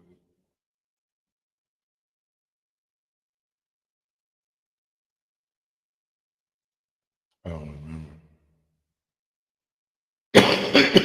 Oh, beautiful, beautiful. Oh, beautiful, beautiful. Da da da da da. That's not the one. That's not the one. There you go. Tell me what could be worth more than your I'll soul. say that Could you put again. a price on your life? By the way to gold, or for that deal that you feel is so far down the road? Sign away your life for ice, a little money and some hoes. Rolls Royce designer clothes, can't take with you when you go. I seen a lot of niggas fold, taking a similar approach while I'm twisting up this mode. Yeah, I'm just twisting up this mode. Yeah. And when I light it, I recite what I'm writing in hieroglyphs. Traveling the 7 seas, smoking weed in my pirate ship. My mama's biggest fear is me dying by flying hollow tips. Before I die, my only hope, acquire all that I can get. Knowledge, wisdom, little bread, buy some property for my kids. Change my quality of life. Before I die, I gotta live. That's the struggle of the righteous. Mental battle of a wise man. Maintain, stay conscious, and do whatever I can. So tell me what could be worth more than your soul. I need to know. Tell me what could be worth more than your soul. Tell me what could be worth more than your soul. Tell me what could be worth more than your soul. Tell me what could be worth more than your soul. Tell me what could be worth more than your soul. Tell me what could be worth more than your soul. Rest in peace to our family that's deceased. Those we lost to death causes, those we lost to the streets. Death I often think about when that coffin I'll see. So caution I use whenever I'm off in these streets.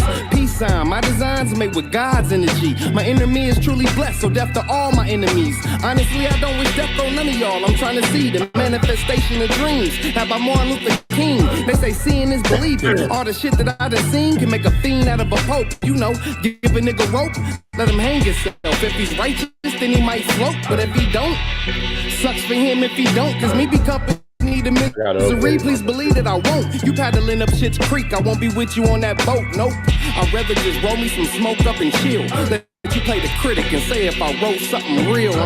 So tell me what could be worth more than your soul. I know. Tell me what could be worth more than your soul. Tell me what could be worth more than your soul. Tell me what could be worth more than your soul. Tell me what could be. Hold on. What I'm gonna do is, we're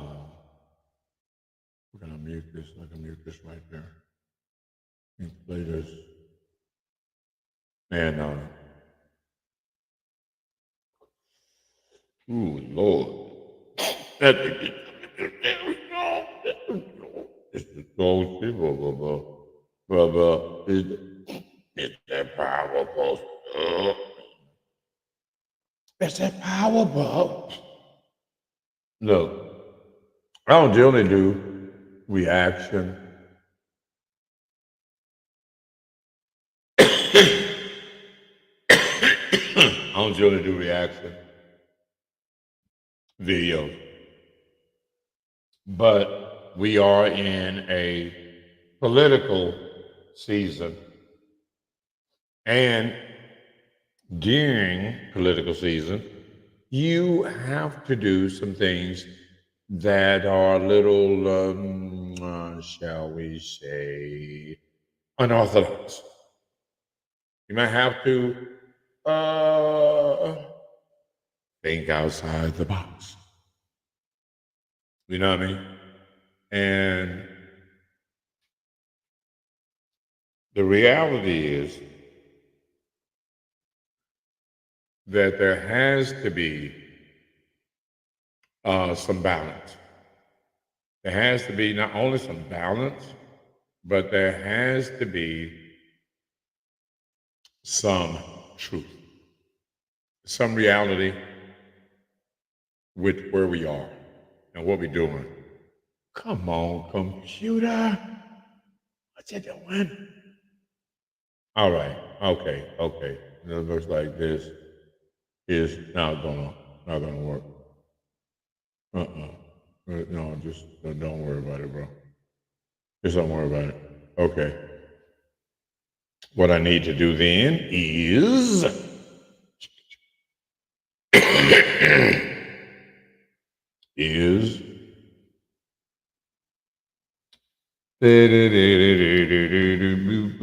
nope, not that.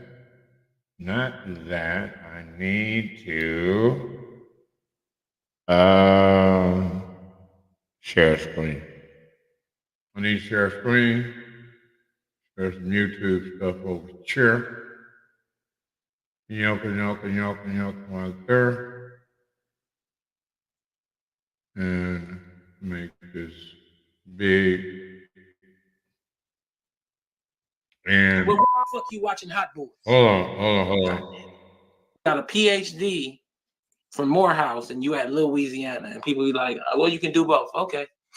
Well, all right. I'll give y'all some Welcome to Tone Talks. I'll give y'all some Tone Talks.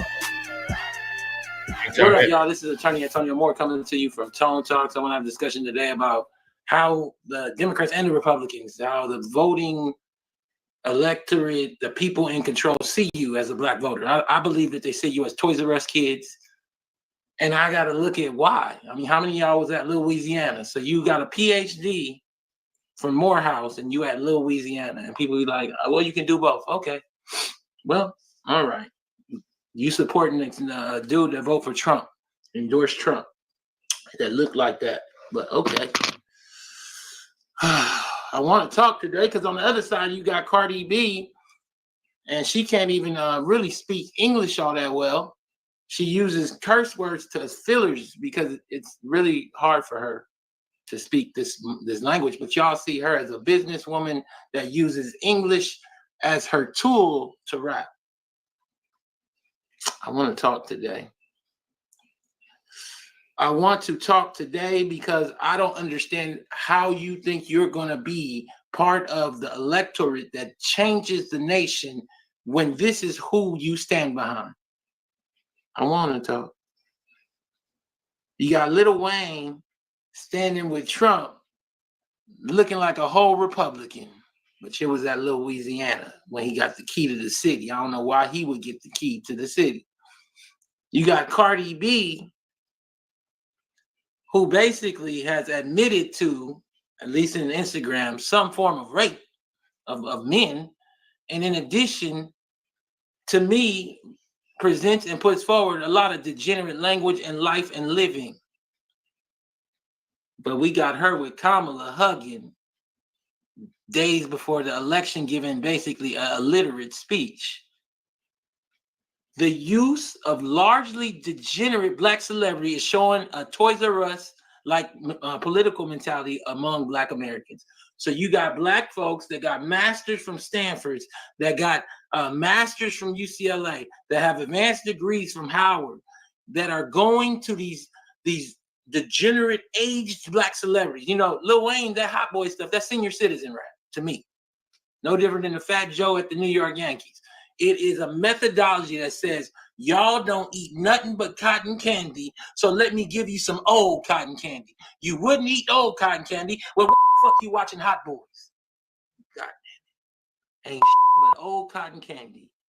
The NSYNC shit that white folks put down 22 years ago.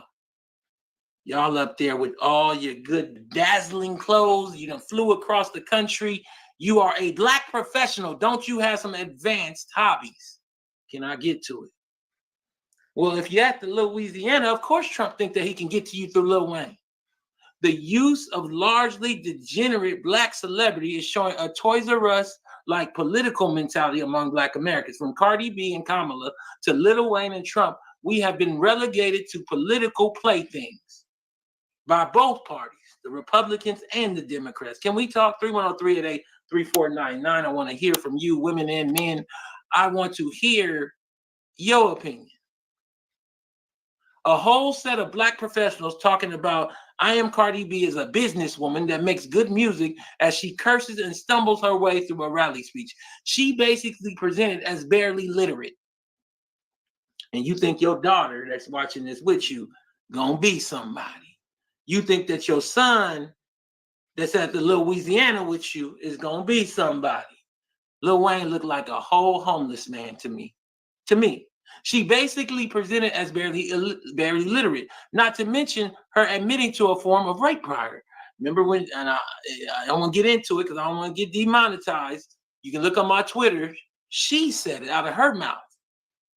and a bunch of black professionals with degrees flying across the country to see a Trump-supporting, wild-looking Lil Wayne get a key to the city for a 25-year-old rap man. Hot boys, you don't get it. Maybe it's just me being from Los Angeles. I'm not trying. I don't know what the hell. All right. See, hold on. I probably don't need all this extra. I don't need all of that right now. Look, we're going to break this down to you. Sometimes you got to just get the facts and get out of your feelings. Hell, y'all talking about that old pop music from 22 years ago. If you don't get out of here with the do-rag on your neck, I don't want to grow up. I'm a Toys R Us kid. It's how both Democrats and Republicans see the black vote, and maybe it's well-deserved. I want to talk. 310-388-3499. I want to hear from you. Y'all kids. I want to hear about this degeneracy.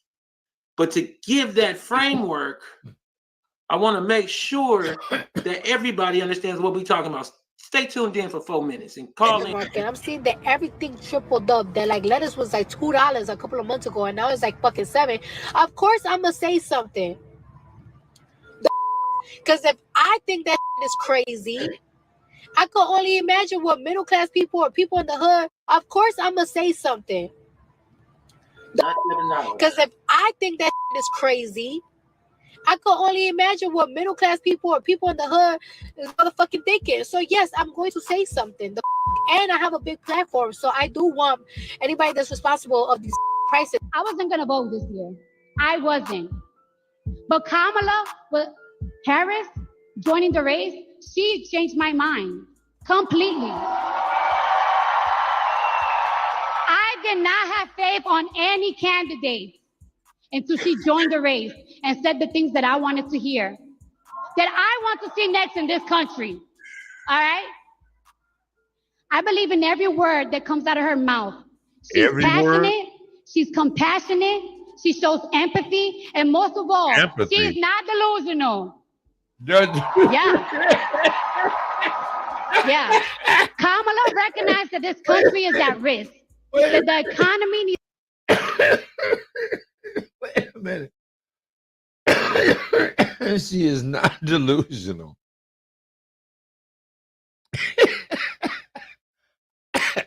Okay, I'm sorry. She is not delusional. Let's go. Needs to get stronger, that the cost of food and the cost of living is too high. Damn, it's even high for me. I worked so hard, bro. I worked so hard on my speech. And a lot of y'all talking about like, oh, why are you reading it from a phone? I had to write that down because I had to make. I'm 32 years old, and I have 3 kids. My mind raising all goddamn day. Like it's like sometimes I be arguing on my.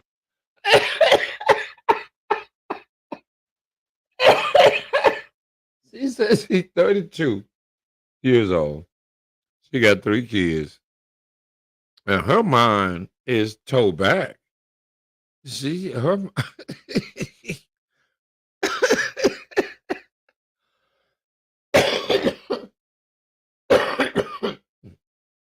And she don't really have to think to make money. She's been used to using her body to make money. And snuck into hip hop and like, okay, I'm not even from over there, but what do they know? And stuff. Anybody can play hip hop. Okay, anyway, this is funny. My shower, like rehearsing what I'm gonna tell niggas when I see them. I'm with Kamala. I believe in her. In America, I believe in you to turn out on Tuesday. Turn out and turn up on Tuesday. Turn the page and let's win this thing.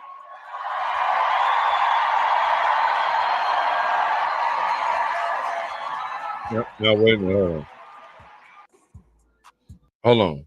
Turn the page and let's win this thing. Now, you remember as she was starting this speech, she said, I work hard on this speech. How come your speech that you work real hard for it's got Kamala Harris talking points? No, you didn't write this speech at all. So it's on your phone because they sent it to you. Say this right here. Fool. Okay, because we stupid. That's okay. Go ahead. Thank you for having me. I do not take lightly the call to show up, the call to speak up, the call to deliver a message that's been on my heart for a hot minute now. A hot minute. A hot minute. Now, I took my time writing this speech, so I'm going to make sure I deliver it right. Yeah. Because I got something I've been wanting to say for a long time. I've been saying it on Twitter, on my Instagram, and I'm ready to tell it to you now. Mm-hmm. Yeah. Y'all ready to listen? Yeah. Yeah. Because we know what he's really setting us for. Mm-hmm. He's selling more than watches and sneakers. He's selling us bigotry, misogyny, division, chaos, and confusion. He wants us to hate each other. Wait a minute, hold on. And it's going to cost you your money, equal opportunity, affordable health care, and any rights you thought you had for your body. He's going to take it from you. Listen to me. He's going to take it. All right. That was her fault. Thank you. I love you too. I'm not giving Donald Trump a second chance. Mm-hmm. No. I'm not taking any chances with my future, and not damn sure and taking no chances with the future of my children. All three of them. Well, I'm not giving him the chance. You're not giving him the chance. Yeah. Don't ask me. I don't give a the resume that they send. I don't give I'm not endorsing no presidents no more, because we could fund. Ooh, she said. So the last clip was before she endorsed Kamala a few months ago, where she said she's not endorsing no presidents. Then she endorsed Kamala, and she didn't even seem to know Kamala's name. Not at least she was struggling with it to me. Can I get the first caller just to get it going? Caller, what's your name? Where you coming from? This is your show today. Hi, Joe. This is Taylor calling from Delaware. Thank you for all that you're doing for the community. I'm just trying. Waking everybody up. Oh yeah, I have to remember. And see, I got this broadcast on YouTube. And you know, YouTube be on. I'm just saying, YouTube be on bullshit. You know what I'm saying? But this is very important for at this particular time for us to get a full understanding of where we are and how we are being played. We got to understand that part. And this guy, Antonio Moore, co-founder of ADOS, is the realest of the realest. An attorney, graduate of UCLA, law school, political science major, wrote the book Freeway, Rick Ross.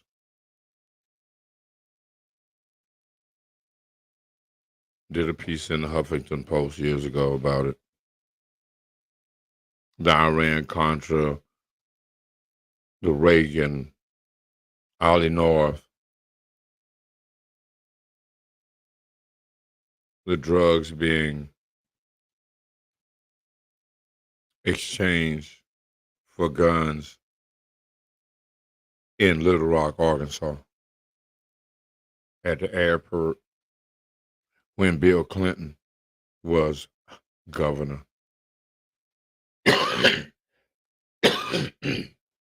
You wonder how he got to be president? Because he overseed Reagan administration, Ollie North and crew, making a drug exchange in his state. Mm-hmm. Yeah, that part. Yeah, these guys all work together. This is what they do. And what we do is expose it to you. See, in exchange for Clinton looking the other way, while they made the drugs and everything deal. Iran-Contra, you remember. Maybe you don't. Ollie North took the fall. They said Reagan was incapacitated. He ain't know nothing. Yeah, they do that like Biden. He don't know nothing, man. He don't know. I don't think he gonna be able to make it. Yeah, they pulled this one, man. Uh, uh, uh. This is America. It's the way they do it. You just haven't been around long enough to be able to see it happen again and again. Well, you've been around long enough to see Obama, and now you see Kamala trying to be Obama. Now, are you going to go for the Kamala Obama Swisheroozer since she's on SNL doing comedy? Yeah, that's right, sister girl. So what we's gonna do is continue. I'm trying to understand. You got Lil Wayne and Kanye with Trump, and you got Cardi B with Kamala. What is it? Well, the decadent fail. It's failing. The decadent bill's not working anymore. It worked with Obama. It's not about to work with Kamala. So they've been pulling out all this stuff. They've accused black men who've had like the highest voter turnout for Democrats out of all the different demographics. Then they use some female rappers for the women R&B singers, and who haven't been through the thick of it, that don't live like a regular average life. So I mean, they got all the Diddy cred. And these ain't no Langston Hughes. It's backwards. So we got our college grads struggling, our doctors and our lawyers, and then you got these people, and we'll get into their educational background. Lil Wayne's a high school dropout. He got his GED later. He's a high school dropout. This woman here, barely literate to me.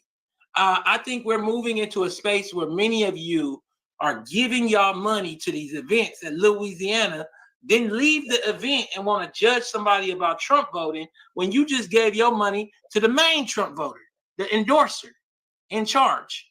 He got his little yellow hair and all, blonde. Go ahead. Give me your last take. I got a full queue. No, that's all I got to say. Just don't go with what the Democrats do. Vote who you think is the most competent. And right now, honestly, how this economy looks, I don't know. We got to vote with our wallets, not with our emotions. You have a blessed one. Thank you so much for calling in. 310-389 wait a minute. Hold on. if you want to give your voice. I got a queue filling up. I'm going to try to get to. Hold on. What did she just say? You got to vote with your what? Wallet?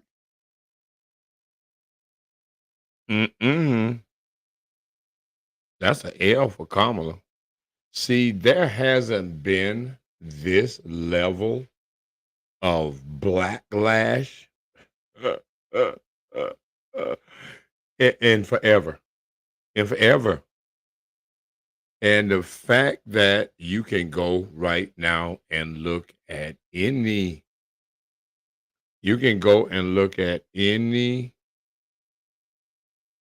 news telecast about this election right now, and what you are hearing right now, I guarantee you will not hear. Okay. To everybody. So everybody was down at the Little Louisiana event. This looked like a poster for a 1965 chicken dinner event.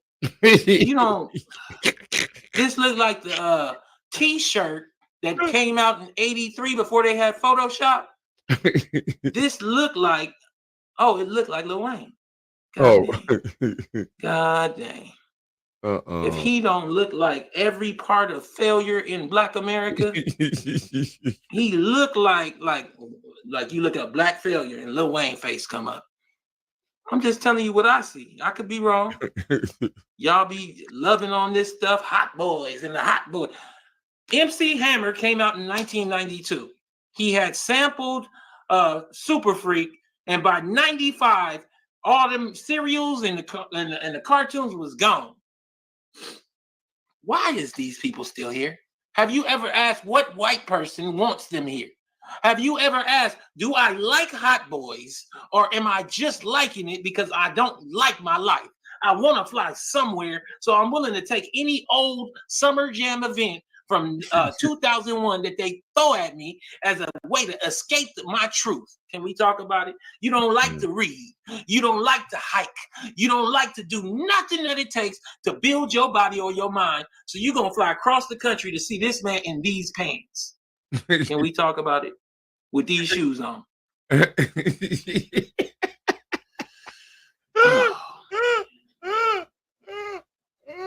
What are your priorities? Everybody's struggling. Somebody said he's not a failure. Well, that's your belief. When you drop out of high school in America, I see he was performing then. He got his GED since then. Congratulations to him. But somehow it led him to a political understanding that got him to vote and endorse this way. But he was trying to get something for himself, Tone. Con artist, modern day hustler. Yes. No idea the impact of endorsing this man on the Black electorate. Can we talk? But there is an impact, and you ain't got to take my word for it. It's right here. According to NPR, the Trump campaign was so pleased with Tunchi, which is Lil Wayne, his endorsement, they promoted the tweet to its outrage list of Black voters. So basically, Lil Wayne was looking for a pardon for a gun charge. So he begged Trump. But he basically signaled that he'll give him the Black vote. How did he do that? Well, by endorsing him, when you know you got all these people stuck in a time machine, so many Black folks, this is what I've been saying, started seeing Trump as supportive of Black folks just because they were going to help this one man who fucked up. 310-388-3499. Yes, sir. Then you got this lady. Oh, yeah. Admitting to crimes on Instagram that are of the most heinous nature. Talked about it earlier. Stripping and twerking. And she up here talking to Kamala because Kamala begging for the vote. Begging. Because she's struggling with Black folks. Can we talk today? Yes. What we're running into is an issue here where I don't want to grow up. I'm a Toys R Us kid. Is playing in your mind in the things that you find entertaining, informative, where you get your information, who you around. How many of y'all go down to the Louisiana event, then complain about Black men and how ain't nobody quality today? What you gonna find up in there? Oh, Lord. Smelling like Paco Rabanne and Black and Mild. You went in there. When are you gonna cut open? Who is this person? So Cardi B attended the following schools: Renaissance High School for Musical Theater and Technology, and graduated in 2010. And then she went to Borough of Manhattan Community College and dropped out. Cardi B's real name is Balkalis Almanzar. That's a goddamn Harry Potter name. She dropped out of school to become a stripper to escape poverty and abusive relationship. All right. And that's who Kamala is going to speak to for you after you graduated from Morehouse. While you want your kids to go to Howard or to UCLA I don't understand how we got here where this don't mean by doing this, both these people have disrespected your household. Oh, That's the point of this show, to ask the question, Do you understand why they are doing this? And do you understand your role? You're not aging up. You're doing the same things you was doing when you was 22 at 52 because you ain't got no wealth. Tiana, well, let's say it again. What? Tiana's mad at me, or she ain't mad. She's laughing. But I'm just saying the lady name is Belcalis Almanzar. That's a damn Harry Potter spell. That's when the flowers come up. Water come down because you need it. I guess Junkie and 304's vote. Come on. I just want to have a discussion. I seen this, and it's not just these two people. They just are reflections of, it's a number of them.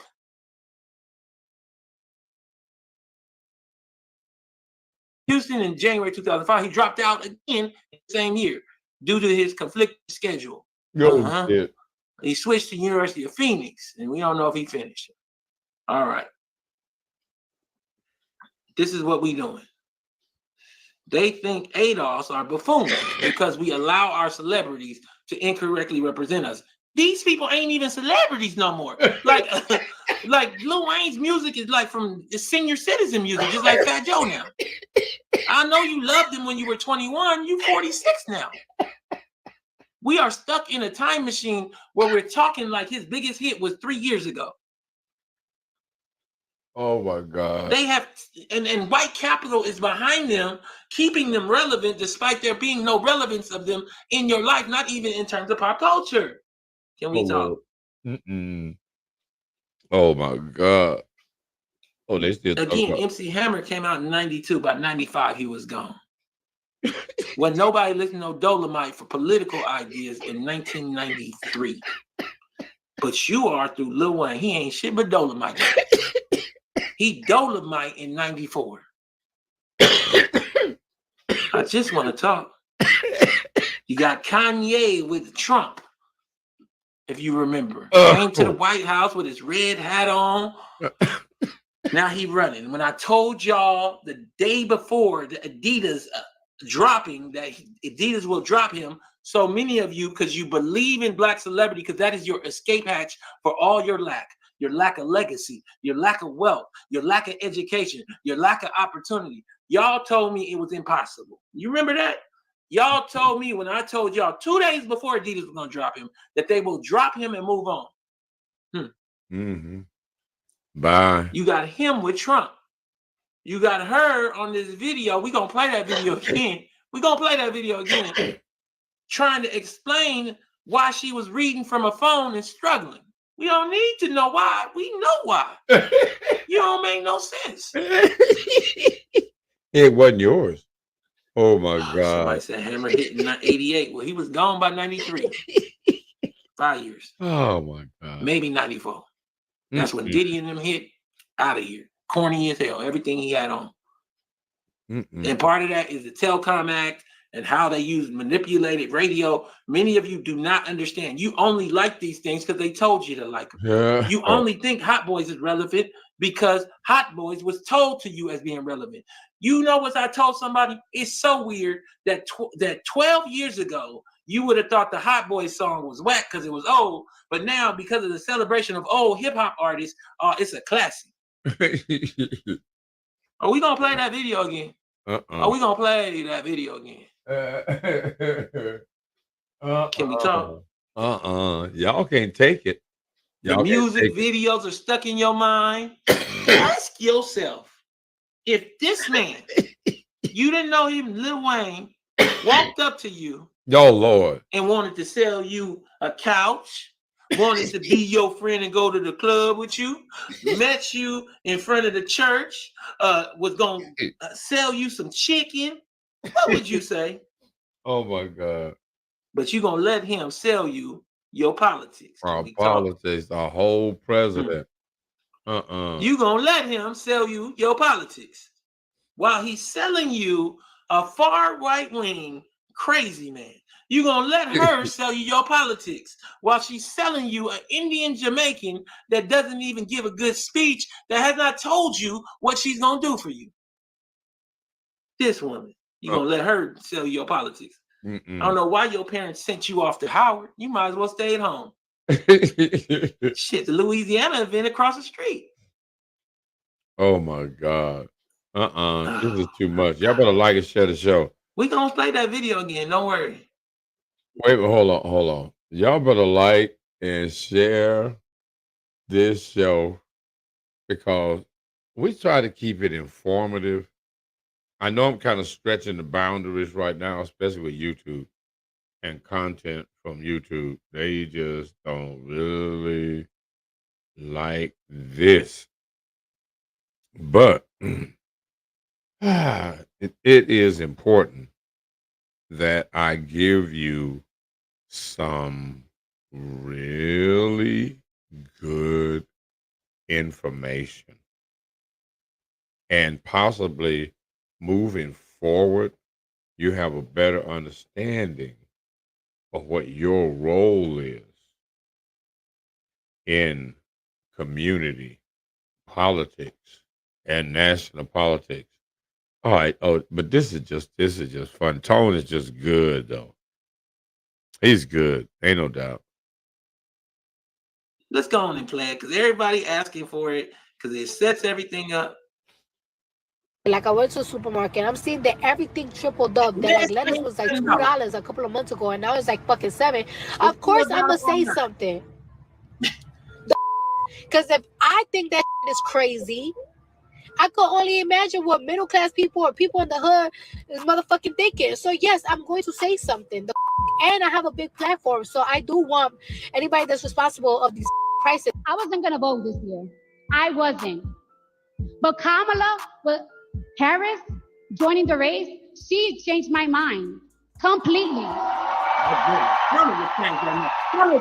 did not have faith on any candidate until she joined the race and said the things that I wanted to hear. You mean that I want to see next in this country. All right? I believe in every word that comes out of her mouth. Oh my God. She's passionate. She's compassionate. She shows empathy. And most of all, she is not delusional. Yeah. Kamala recognized that this country is at risk, that the economy needs to get stronger, that the cost of food and the cost of living is too high. Damn, it's even high for me. I work so hard, bro. I work so hard on my speech. And a lot of y'all talking about like, oh, why are you reading it from a phone? I had to write that down because I had to make. I'm 32 years old, and I have 3 kids. My mind raising all goddamn day. Like it's like sometimes I be arguing on my shower, like rehearsing. On my shower, I be arguing. When I see them, I'm with Kamala. I believe in her. Don't know nothing about what you stand for. In America, I believe in you to turn out on Tuesday. Turn out and turn up on Tuesday. Turn the page and let's win this thing.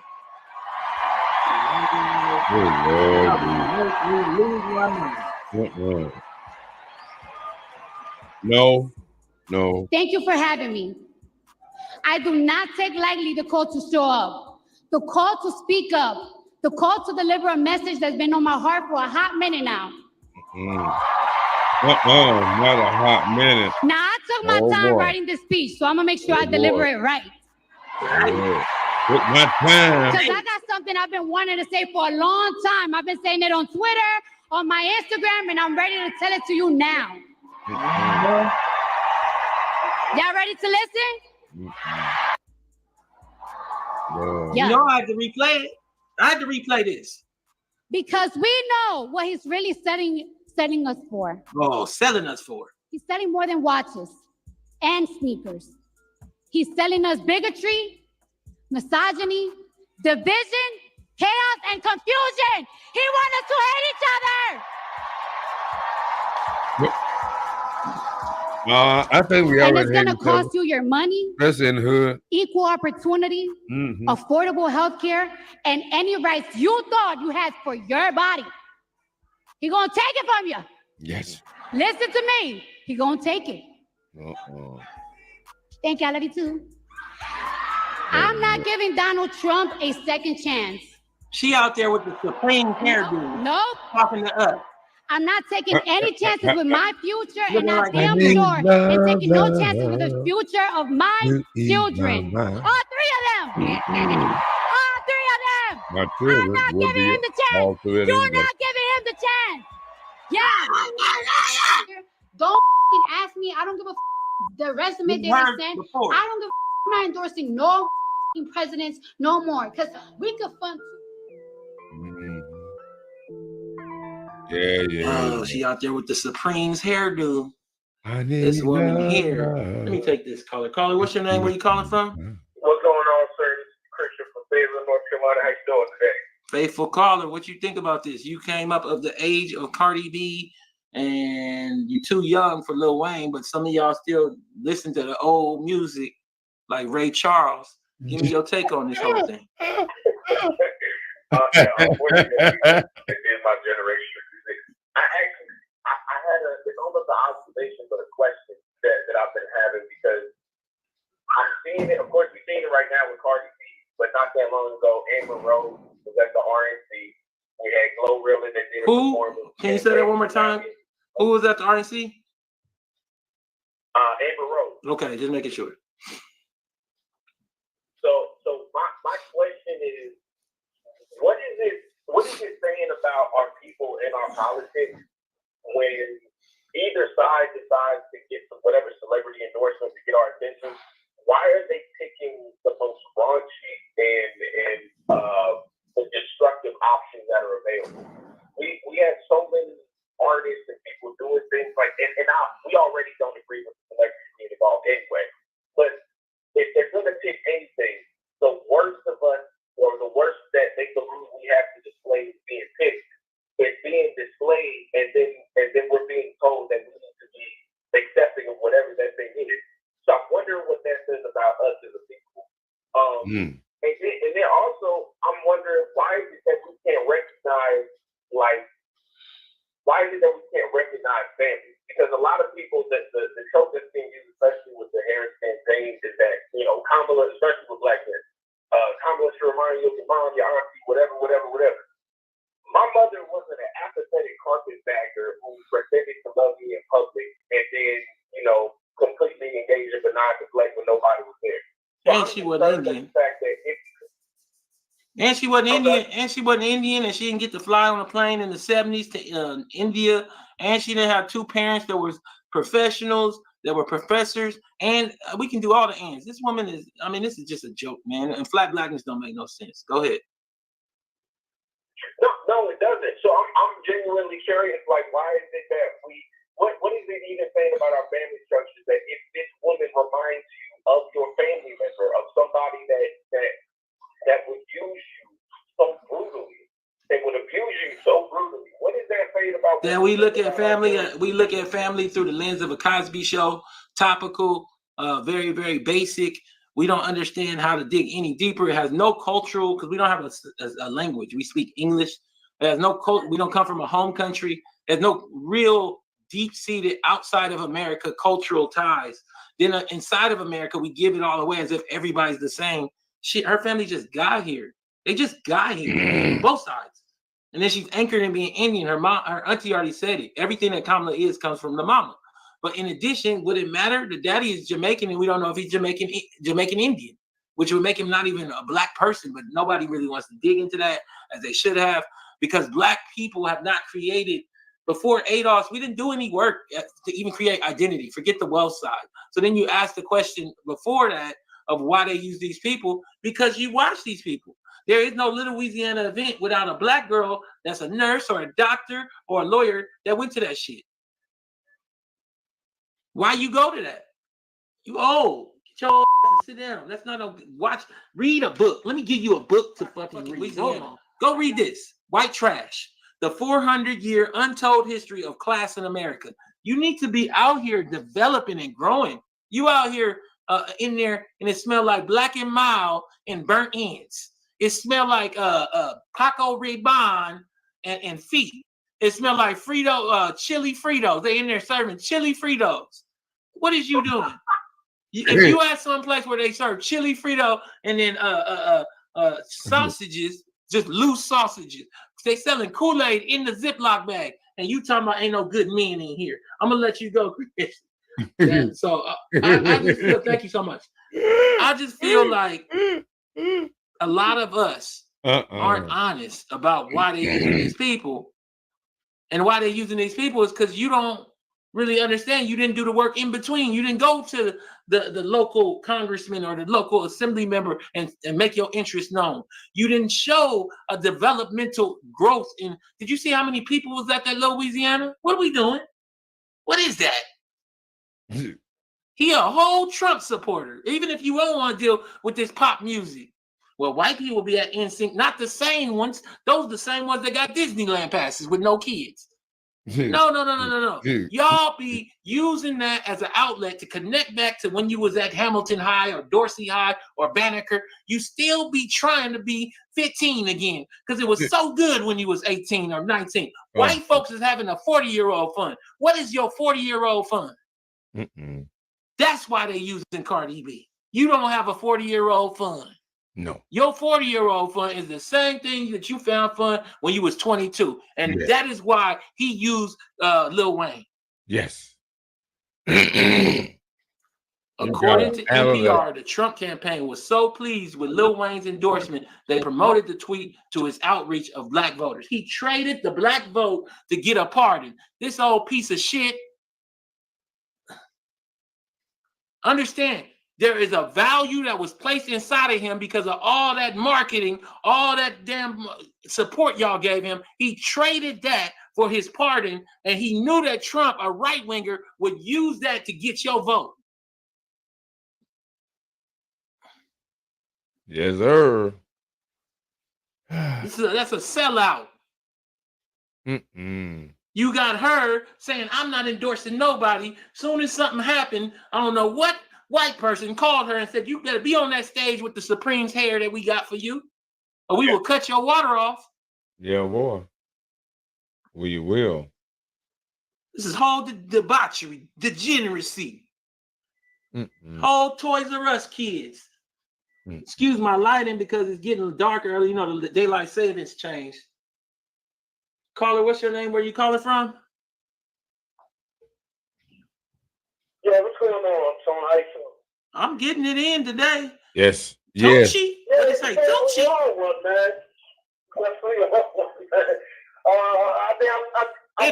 Let me ask you a question. Let me ask you a question. Let me ask you a question. If this man came up to you with peach cobbler, would you buy it? Damn, no. I'm on the phone. I had to follow the YouTube so I can be on the phone. I'm saying Lil Wayne walked up to you with loose peach cobbler, like just in a little plastic. You gonna buy that? I ain't buying it. Come on, man. I won't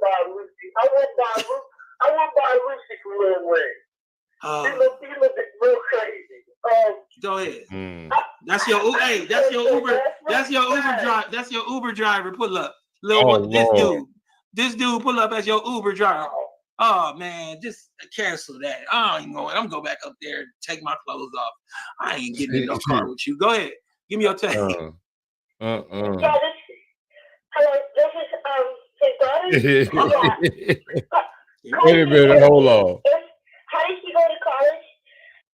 Hold on. Okay, seriously.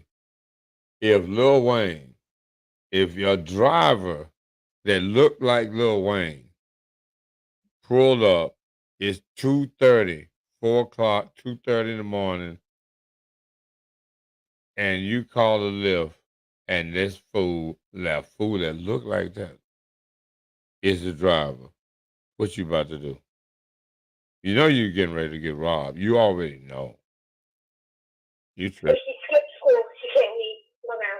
Oh, wow. How old is your daughter? Thank you for calling. That's what I wanted to say. Unfortunately, man, this is the problem with a lot of liberals and a lot of white people in general. We live in such a segregated society that they don't know no real black people. The only black people that they really know are black people that are on TV, that are in music. So when they go to choose these people, they can't come up with a person of substance or a person that has the background that will necessitate them being on a political platform. They don't know anybody like a Yvette Carnell or yourself or Kevin Cosby or they don't know these people. They don't. So that's why they have to go to people like Cardi B and people like Lil Wayne and also to speak to your point that you're making that unfortunately the community no longer uplifts to people who have political knowledge or intellectuals. We don't have that class anymore. That class has been eroded in the black community. So that spotlight goes on to entertainers. We don't have those people no more. We don't have any intellectuals. We don't have any people who we can look to that actually do political work. I believe it's worse. I believe it's look. That's the general sell that most black people are able to say to themselves when they haven't created an ADOS. What I have been through ADOS has shown me that this is a captured group. You guys don't understand the end game of what happens. I believe what happens is that you get choked out financially and socially, and you're part of it by going to Little Louisiana. What am I saying? Well, we don't have those people because basically they led to. We know that that my work led to, along with Yvette Carnell, my work led to the California reparations bill. We know that is given. The intern said it. I was the lead expert. Well, I can't become your voice if they allow the Harvard paper to come out. And for those people that aren't aware that are tuning in, go look it up. Harvard, Antonio Moore. They attacked us and it basically said, oh, we got it wrong. We sorry for attacking. But I couldn't be the head of the commission as a result. There was an open paper that said that I was disinformation, damn near from Russia. So from Harvard. So I'm saying to you that your group is captured. You have to ask yourself, what am I doing to uncapture it? What meeting, what Adolf Foundation, even if you want to join the NAACP, what do I do at night? Well, most of y'all don't do nothing. And there's a consequence for doing nothing when you poor. And I just think a lot of you will deal with that consequence as it comes, thing by thing. Rent going up, your charter schools asking you for more money, inflation, and even your vote. Y'all voting Trump don't know that Trump gonna cut all the programs for you and your baby mama. Give me your last thing on it. One thing, man, again, man, when it comes to education, in Philadelphia, man, it's known. The public schools in Philadelphia, like you said, even captured. Some schools in Philadelphia, the only quality public schools in Philadelphia are unfairly populated by Asians. Yeah, they pay the money. Hey, man, I got a full queue. Let me get to everybody. Can you please tell your daughter? Can you please tell your daughter that Tone Talk says thank you for her listening and calling in? All right, Sam. Yes, sir. Ooh, we got the 9-year-olds with their pops. Shout out to that brother. That's what you got to do. You got to get them early, or Cardi B gonna get them. Either you get them early, or Cardi B gonna get them. And if Cardi B get them, you know what it is. 9-year-old got his dad listening to Tone Talk. Caller, what's your name? Where you calling from? Mm-hmm. Hey, this is Larry calling from Tulsa, Oklahoma. I think the way that the reason that these parties are using these particular celebrities is in the way that people digest political information, in my opinion. It's more so based on like themes and vibes and things that aren't really casual and necessarily based on what improves a person's life. It's more so based on just like popular information and this team has Lil Wayne and this particular rapper on their side, and then this side has Cardi B and this particular rapper on their side. So that's just the reason why I think they're using these particular celebrities, because it's a convenient, easy way to get people that aren't already looking at the issues and which particular policies they want to improve their lives. All right, man. I got a full queue. Thank you for dropping that knowledge.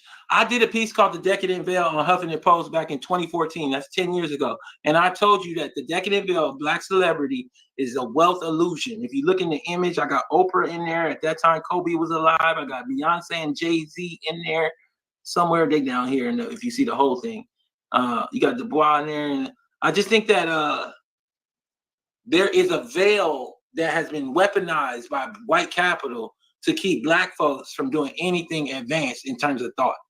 And that veil leads you to a point where you, at 48 years old, as a professional, find your happiness in this Louisiana or Cardi B event after work. So that's why they use them people. They use them people because you eat them people. Shit, if I know that you go to McDonald's that night, where I'm gonna market to you at? McDonald's. Yes, sir. You a McDonald's person. That ain't shit what these people are. This is McDonald's and Burger King. Yeah. You be over there talking about why they using McDonald's. You don't be at the Whole Foods in the salad section. I don't see you there. In addition, I want to keep you at the McDonald's, so then I get free tickets and free things on the app to get you over there. Mm-hmm. So it's a chicken and egg thing. Don't cheat. Got this man over there with Trump. Can we talk? Caller, what's your name? Where you calling from? We got a full queue. I'm going to keep it going. The debauchery on display. Go ahead. Yes, yes. Y'all getting are you speaking into the phone? We can't hear you that great. I just want to make sure everybody gets your point. Let me fix it. Hold on. All right, John. Is that better? Yes. Go ahead. Give me your point. All right. This is Jay calling from Florida. I'm calling. When you play that video of Cardi B talking, it's like chalk, like somebody scratching their nails on a chalkboard. It really is grating. Yeah, I was hoping you would turn it off or stop it. Not this show. This show right here, we asking the question: if Kamala running for president, we already know her history with Willie Brown. I don't understand how that all goes together with this woman being possibly the first president, let alone her not being Adolf. I mean, the first, I said this the last show, and I've been the first person to say it, but the first black president wasn't Adolf. The first black vice president wasn't Adolf. It was Kamala. The first black press secretary wasn't. These people might have at times 100,000 to less than 800,000, 900,000 people in the country. There's only 100,000 Kenyans in America right now. Yep. They basically are masking us, and that's how they get to rise. And so, like, and when I say us, I'm talking about American descendants of slavery. We don't even get a chance. So now we have this whole debauchery, and this Cardi B isn't even. I don't think she's black. Excuse me if I'm wrong, but I know she's not ADOS. Give me your last take on it, because I got a full queue. All right. Well, I just want to say this, man. They're using these celebrities the way they know they can trust them. They bring them in and put them in front of us and think that it's gonna influence us. And a lot of times it does, like you said. We're going to the concerts. We're doing things that they know that we like those people. But what they did to you as a vet, when they sent Harvard after you, they don't want people like y'all in front of us. Because I don't think America works. If the message you as a vet put out, if that message spreads, America doesn't work anymore. Yeah, it don't work if we ADOS. Because then we start asking for big parts of things. Yeah. You know? I'm going to let you go. Thank you. Woo, man. We just having this discussion. I'm going to keep it simple, but I'm going to keep it right. Debauchery on a Democratic, on display, a Democratic strategy. It's not just Democrats. It's the Republicans too, though. It's the way to get to the black vote. Kamala Harris, Speaker Cardi B, bragged about using a transgender man to, you see the rest, other men, a criminal act. Kamala brought this woman on stage at a rally to endorse her and to speak for her. All right. That's what we're doing. That's what's going down. Somebody says she's not African anything. No. She's Dominican and Trinidadian. Yeah. That's what we're saying. All right. All right. The fact that Kamala Harris had this woman, Cardi B, speak at her rally is disrespectful to every Democratic voter that will vote in 2024, period. Listen to this additional craze.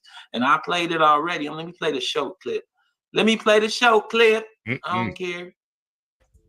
I work so hard, bro. I work so hard on my speech. And a lot of y'all talking about like, oh, why are you reading it from a phone?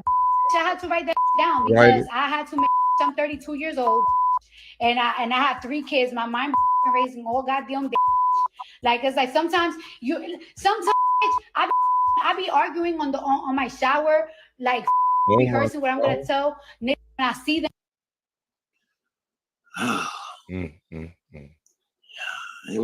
And that isn't triggering a massive amount of black folks saying that I don't know about this Kamala lady.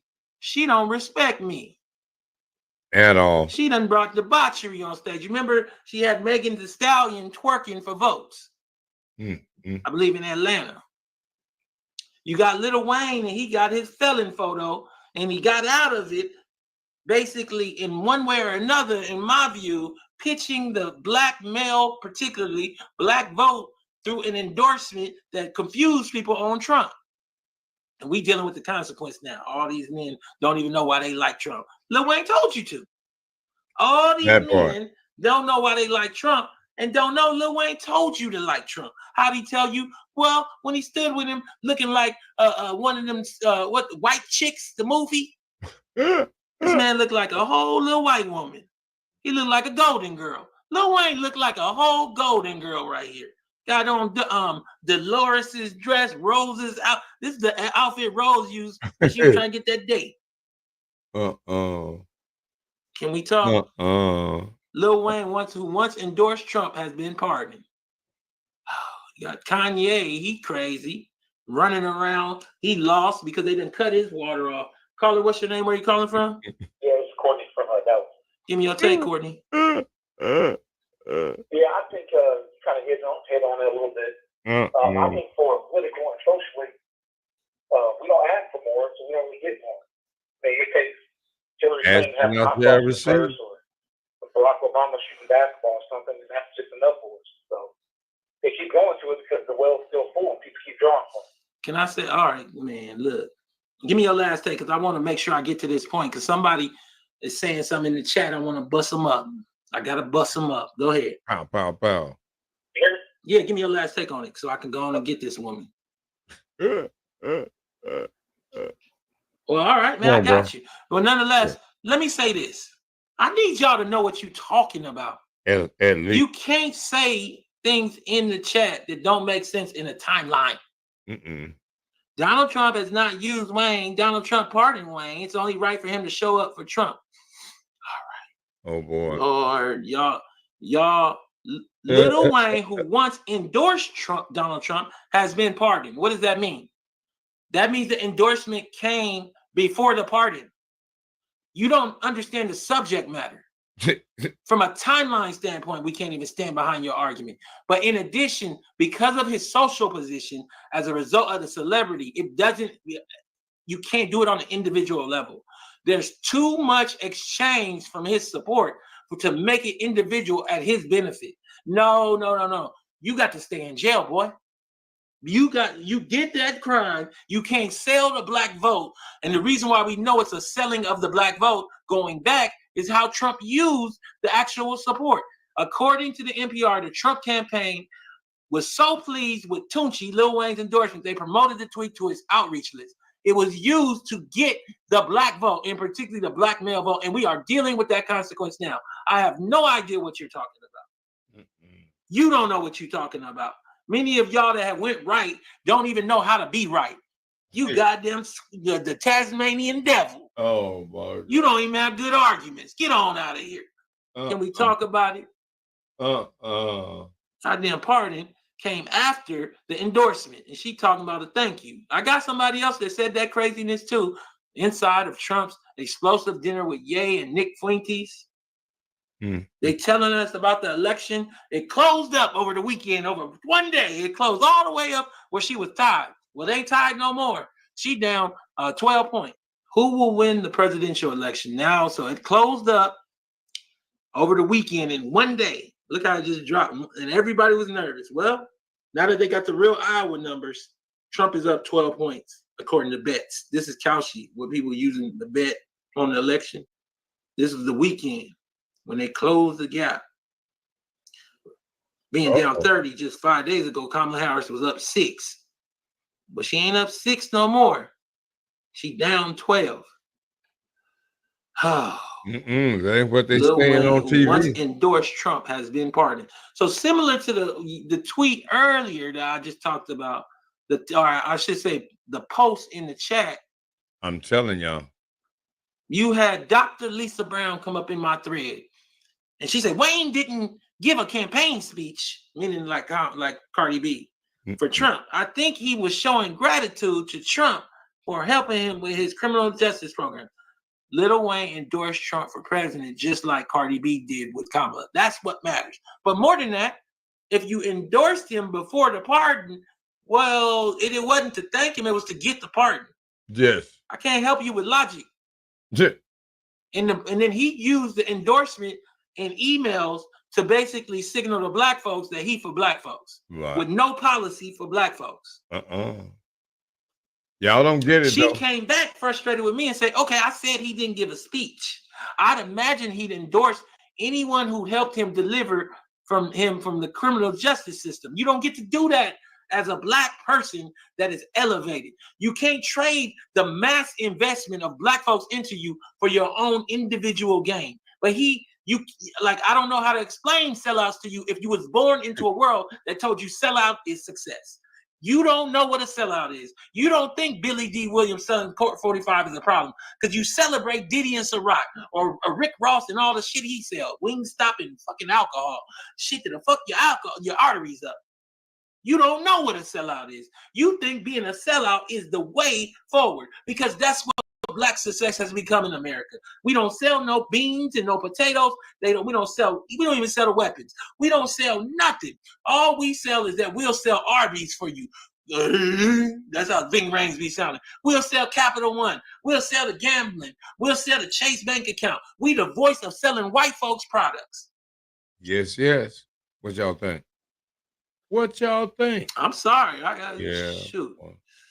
Again, Oprah. she said, okay, I said he didn't give a speech. I'd imagine he'd endorse anyone who helped deliver him from the criminal justice. This doesn't make any sense. The endorsement matters more than a speech. Not sure what you're talking about. She ended up getting blocked. You endorse someone to be president because you believe in their politics, not as thanks for a personal gift. Also, the image I posted above shows he endorsed him before. So how can it be thanks? You ever seen somebody give somebody a thank you for a birthday gift a month before their birthday?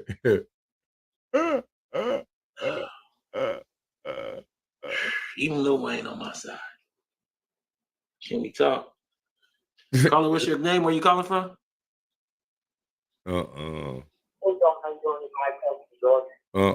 Mike, let me read this last thing that I said back. This subtweet by this Dr. Retweets. This is her right here. Dr. Retweets, Dr. Lisa Brown.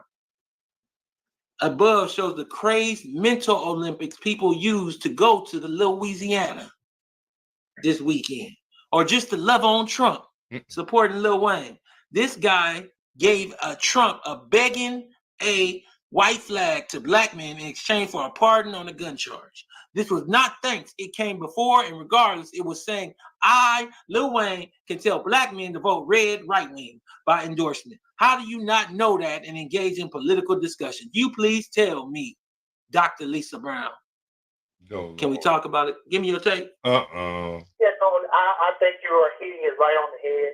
Yourself and Ben have been, warning Black America of the dangers of supporting these Black celebrities that, in essence, are basically selling us down the road. As you stated, in 2016 and 2020, I voted down ballot. This year, I voted for Dr. Cornel West because, again, without policy, without direct policy that is intended and directed toward ADOR, the Black community, as we know it, will not exist in the next 10 years. So I think everybody get on board and have their voice be heard, either through Twitter, either social media, Facebook. If you know a politician, your pastor, whoever it may be, you have to get in their ear so they can understand the detriment that is being done, not only on the Democrat side, but also on the Republican side.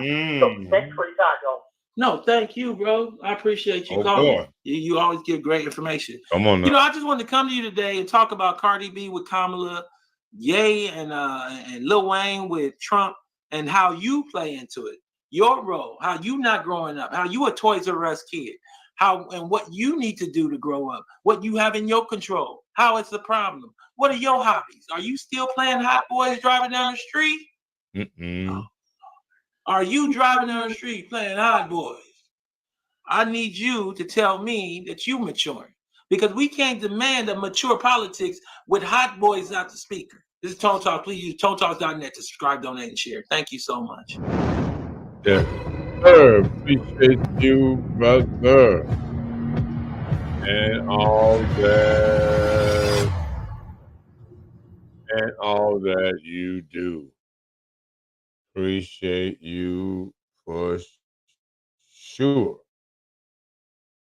And stuff. Where would we in fact be without real, real, real, real brothers and sisters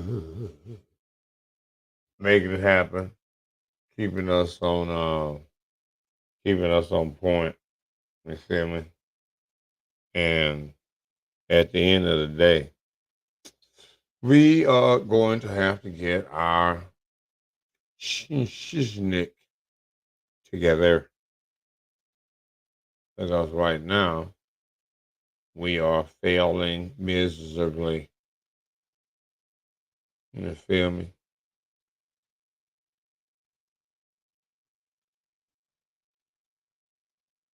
And now I can't see stuff well enough to see what the hell I'm supposed to do. Maybe I should just enlarge this. So let's see what the hassle is going on. Yes, sir. Let me get some of these babies out here. Yeah, and today when the polls open, it is going to be a big deal. And you need to think long and hard. Voting down ballot, if you're a Democrat, is the most practical way to go. So, as a Democrat, you're still doing your community duty, citizen duty, because there are a lot of things that are on the ballot on a local basis that you need to focus on. There are other individuals on the ballot other than Kamala and Trump. Dr. Cornel West is on the ballot. So don't look at, oh, these are the only options that I have. This is not team sports. You got to vote in a manner in which you're going to get the most for your vote. What is your benefit? Because even in voting for Dr. Cornel West, like we have voted for Jesse Jackson or was it Al Sharpton?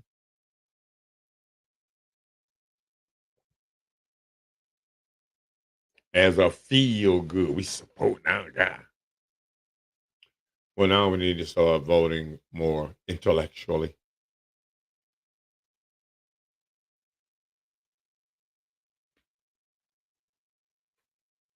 More community, collective movement is the movement, not any movement, collective movement. It is that time. Woke up time, woke time. Ain't that nothing. Show you. But you'll be all right. You'll be all right. Oh, shit. What we at here? 3 hours. Oh, Lord. Yeah, well, that would cost the tone. And I had to do that. I had to put that in there because this is important. It is important that you get good information. And for the most part, we are bombarded with bullshit. You know what I mean? And you guys don't know where to look. Where is 20 hours ago? You guys don't know where to look. You know what I mean? Family of soldiers.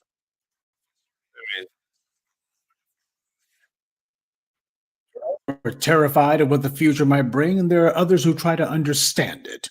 And that's what the black media attempts to do for you. When it comes to political elections, they do matter because these are the people who form policy. But as far as when it comes to presidential elections goes, there are some people who like living in fear, and the white media loves to play to that. They love to set up a horse race, even if they can tell that there's already a leader. The entire point of an election, though, is not to have a particular candidate win. The point is to make sure that you win. And this is what we've been trying to effect at the Black grassroots. The Black vote is moving towards a major political realignment. It's not the first time, by the way. This has happened twice in the last 150 years. We were overdue for a third, especially with the current political climate that we've been suffering for the last 3 generations. Now, this new political realignment that's forming is going to take 2 distinct steps. First, a critical mass of black people are going to break the bad habit of voting for nothing, i.e. voting for the Democrats, or Republicans for that matter. Secondly, a politically motivated people are not simply going to be sitting at home forever. Abstaining from voting is actually an intermediate move between having made the wrong choice for so long and finally trying to make some good choices. People who are politically astute are going to use their self-interest in order to demand that they exercise influence over the policy.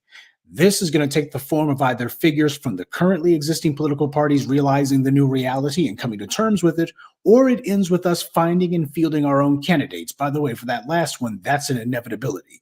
We would have to do that no matter what occurs. Time and time again, these politicians are constantly hitting the reset button whenever they're trying to give themselves a political restart or trying to give themselves a fresh start to their old dingy campaigns. They try to hit the reset button, try to do something that gives them a clean slate.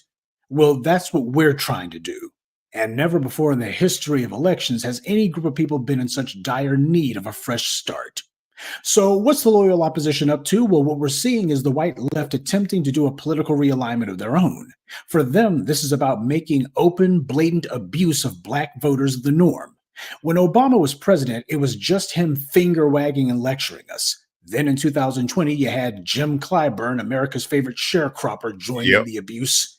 And now it's Democrats, surrogates, flunkies, and shills across the spectrum who are doing it. This is a full court press. They're not just depending on one person to do it. Now they're all wanting to gang up on us. The Democrats are fond of saying that the Republicans are running not against the Democrats, but against democracy. Well, Democrats aren't running for democracy either because they take money from the same corporate interests as the GOP. The white media is flooding the zone with headlines saying that Kamala Harris has all but won the election, that it's going to be close, but that she's got it. However, in the event that this shapes up like 2016 and the orange man pulls off yet another upset win, then you can bet that there will be a foot race among disaffected Democrat constituents to see which one can claim credit for it. We should be fighting to make sure that that's us. Now, the Muslims, I can bet you, are going to be the very first ones clout chasing on this front. They'll be trying to say that they determined the winner of the election in Michigan, but they're wrong on both counts. First of all, you need more than just the state of Michigan to win a presidential election. And secondly, it's Detroit that decides the winner in Michigan anyway, not Dearborn. Those are facts. Accept it. But that's not going to stop the Muslim vote from trying to falsely claim credit for a Kamala defeat. The same way back in 2020, you had Andrew Yang falsely claiming that it was Asian voters who gave Democrats control of the Senate with the Georgia senatorial elections, even though Asians, like the Hispanics, have been continuing to break for Republicans, and there's not enough of them to make a substantive difference in Georgia anyway. But this is what you can expect to happen in the event that Kamala Harris loses. Expect to see a whole lot of folks trying to say, oh, that was us, and expect to see a whole bunch of phony headlines talking about the rising cloud of Muslim voters, the rising cloud of the Asian vote, et cetera, et cetera. Why? Because saying that the black vote did it, well, in that case, then you're going to have black voters who are basically flexing their muscles.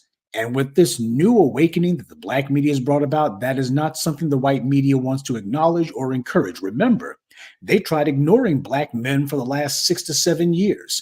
Black men have been drifting away from the Democratic Party and making it very clear.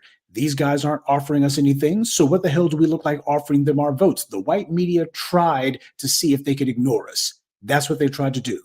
And expect to see the white media try to push that particular narrative that, oh, it wasn't the black vote, it was everybody else. Because as I said in last night's Sunday address, nothing that happens in the Middle East is going to affect white supremacy over here. And it's here that counts. This is about a desperate attempt to prop up the status quo narrative, to see if flooding the zone with a bunch of stories that are ignoring us will hopefully make us lose morale and make us lose interest. This is the reason why I tell you that we don't spend our time trying to figure out whether or not the white media is paying attention to us. They already hear us and they fear us. We need to be staying on our square and making sure that we're doing what we're supposed to do. Whether the white media acknowledges it or not, sure, this is confirmation of what we've been saying, that they've known what we've been doing all along, and they've been desperately trying to ignore us out of existence. The white media's usual conjuring magic. They just pretend to themselves that if they pretend you don't exist, then you don't. You'll disappear in due time, except we didn't. See, we were able to change the political discourse not by chasing the Democrats or looking to be liked. As I've always told you, if you want to be liked, then just say yes to everybody. Go ahead and be their doormat. They'll pretend to like you. But if you want to be respected, then you better start learning to say no. These politicians and political talk shows are talking about what the men are doing because we're not going along with the script.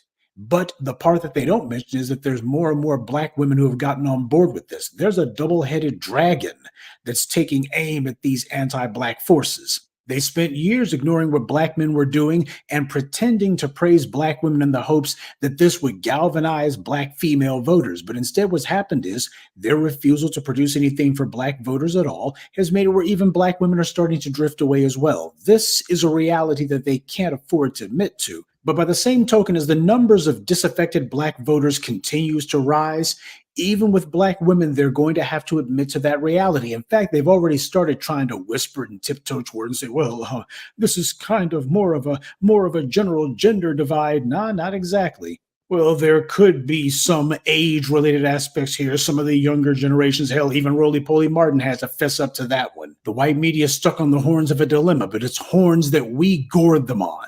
They tried to ignore us, and that didn't work. They tried to trivialize us. That didn't work. They've been aggressively trying to mischaracterize our position for at least the last 4 years, and now they're doing blatant, open shaming tactics. And that's not going to work either. Nope. They've had no choice but to finally admit to the reality because we refuse to budge from our position. I've been telling you that they don't care about black women and never did. Their flimsy attempts to try to drive a gender wedge hasn't worked. The only reason that these Democrat shills were pretending to praise black women was because they thought that they could use empty praise and a pat on the head to manipulate black women into making sure that black men get back on the treadmill. That was the idea. It was a political bank shot. If black men are not going to be fooled back into a process that offers us nothing, then go ahead and heap some extra praise on black women and see if you can sucker them into doing the white media's dirty work for them. But it didn't work. Magic Johnson came right out and admitted it. Michelle Obama was explicitly clear when she was saying that women, as she talking about black women, need to nag every black man in their lives. And notice what she said. Michelle didn't say, talk to your husband or boyfriend. She said, talk to the men in your life. That means all of them. That means boyfriends, sons, fathers, husbands, uncles, nephews, the dude up the block, whatever men you work at the job, at the church, wherever. Now, the fact that the Democrats felt the need to be that specific, that black women need to start nagging men, and they didn't even bother to make a similar appeal to men. They didn't say, well, you know what? Any of you men out there who actually understand how important abortion is, that abortion is all that matters, if you got some woman out there who's not so sure, you need to talk to her. They didn't do that. That tells you everything you need to know about just how much things have changed. This was not trying to praise black women. This was a last-ditch, half-baked attempt at trying to prop up the sister girl routine. But it ain't working. Black women are not stupid. They're not falling for it.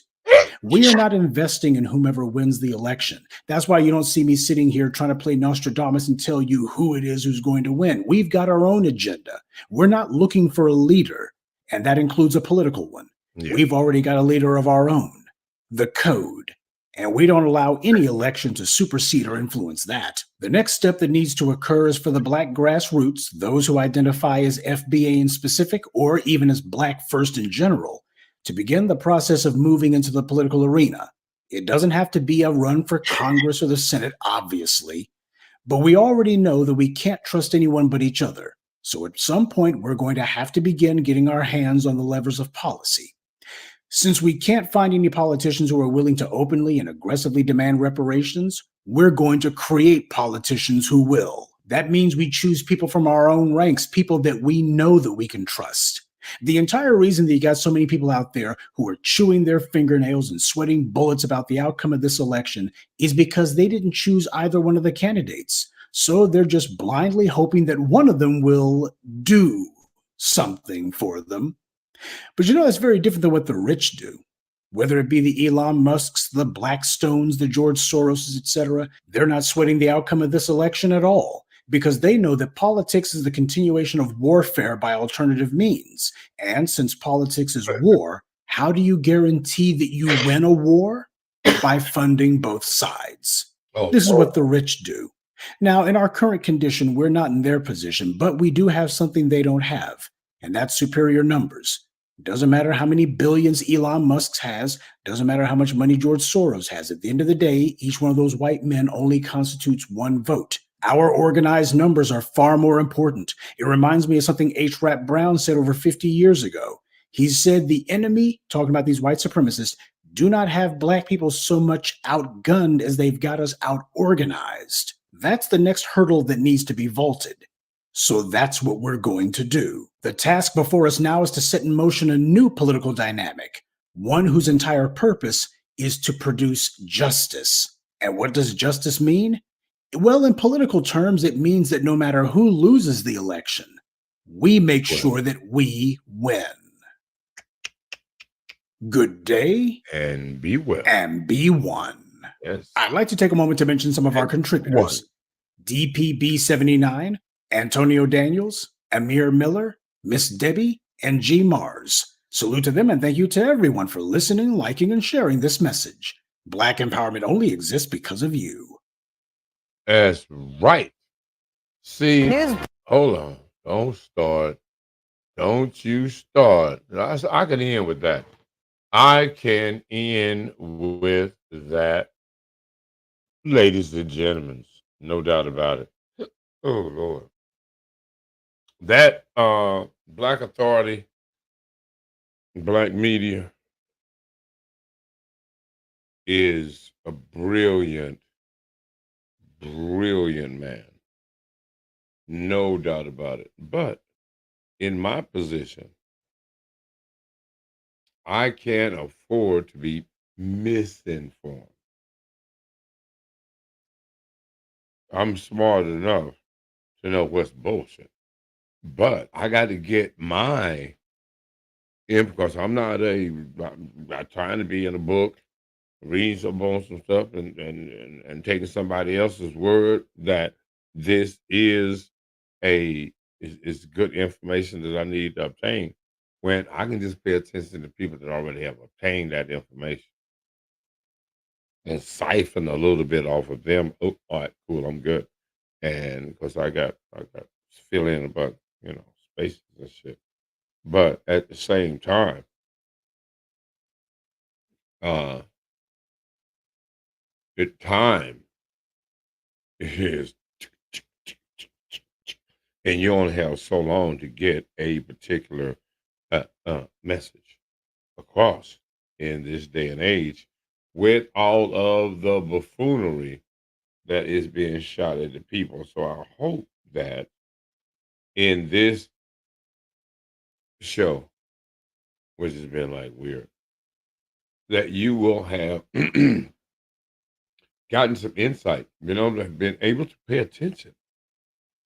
Because I know y'all got short attention span And you can, oh, it's gonna take a long time. Oh my God, I want it like this. I want it like TikTok.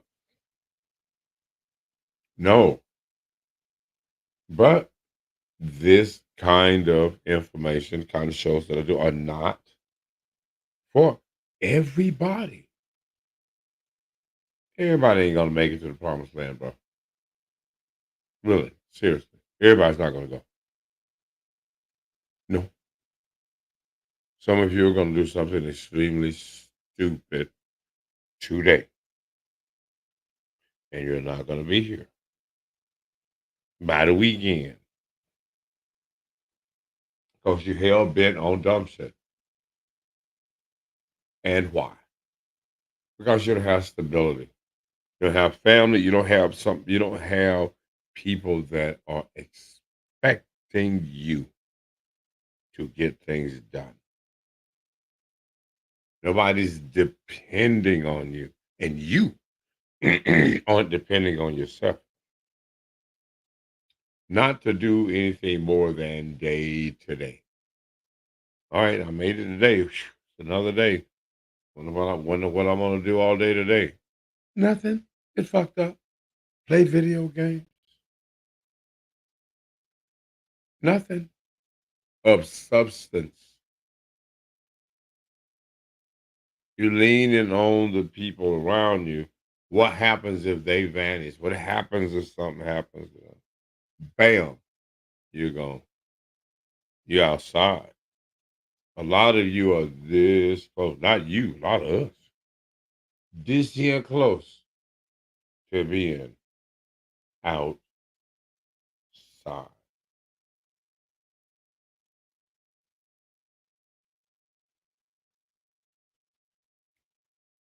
Mm-mm. That's no way to live. But as a people, that is the way. And Kamala, nah, she ain't gonna fix that. We got to fix that. And one of the first steps to fixing that is telling her, we don't get nothing, you don't get nothing. Promises are over. So tomorrow, today, if you're a Democrat, vote down ballot. If you're a Republican, hey, do what you do. Do what you do. But if you're a Democrat, don't set it out, but vote down ballot. That means ignoring the top of the ticket and voting down ballot. For all the other Congress, blah, blah, blah, blah, blah. Everything else. 2 pages. You got a lot to do. So, and you have to understand, a lot of people are not even informed on all of the propositions. Abortion, big issue. Want to make that some kind of divide. Oh man, you don't want a woman's rights to kill your baby? Very interesting proposition. I'm not sure whether I need to give her that much control. I mean, if she's being so irresponsible that she's not pregnant and married and having this conversation with her husband about an abortion of his healthy child. Now, if you are just out here in the street, raw dog, with Tyrone, with the shiny teeth and the ass out, uh, you cruising for a bruising. If you giving Tyrone the vajayjay and no ring, no ring, no thing, because without no ring, you gonna have nothing.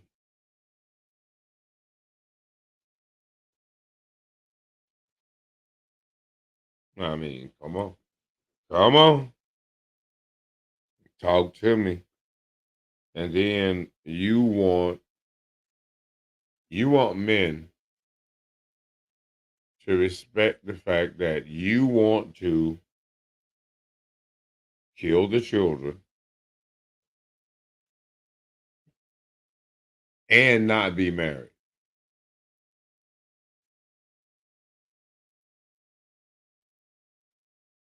Nah. No, no, no, no, no, no. We're not going to do that. We're not going to do that. We are not going to assume that it's your body. Yes, it is, but not your choice solely, because it may be your body, but it's his baby. Mhm. That part.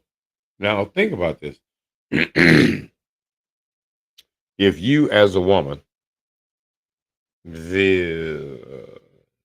decide that you don't want the unborn to live, you is the final judge and jury without consulting the father. Now, if it was rape or incest, he's probably not available. If it's to save your life, you got to do what you got to do. But now, say for instance, somebody attacks you and maybe not kills you, but you miscarry. They're going to get charged for the death of the baby. If the baby's unborn, blah, blah, blah, blah, blah, and somebody hit your vehicle and kill you and the baby, you don't get double homicide. So how is somebody else get charged for indirectly killing the baby and you don't get any repercussions for killing the baby?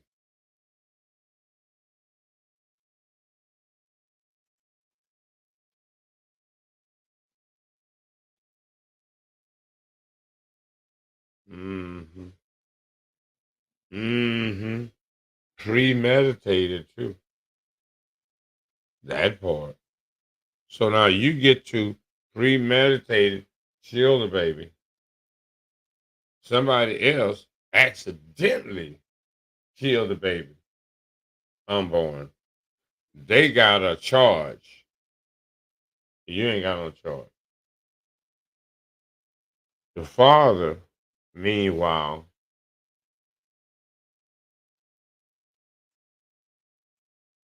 don't get to say whether it live or die, but if it does live, if in fact you do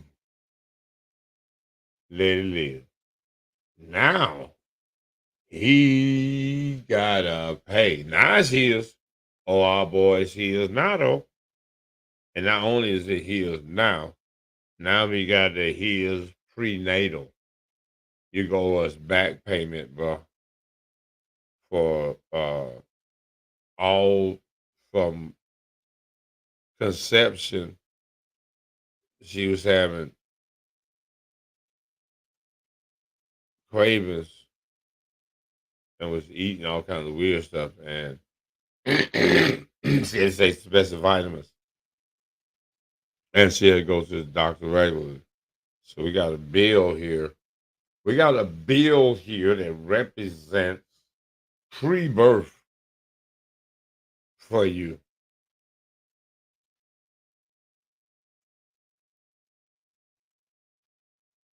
You matter when the bill comes, when the baby delivered.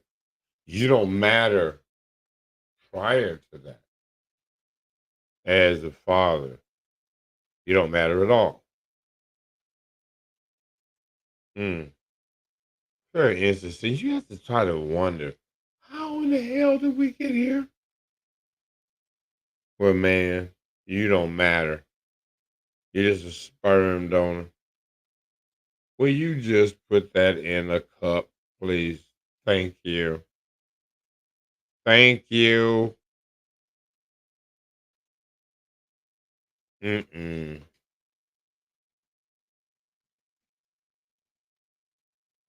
Nah. No, I think we are. Might be time for the reset. Might be time to tribe up, circle the wagons here. Powwow time. Can we use certain powers that are not ethnically incorrect or nothing? All right, anyway. We're gonna have to circle the wagons here and work on some things. Yeah, I mean, shit getting complicated. But we tomorrow this time.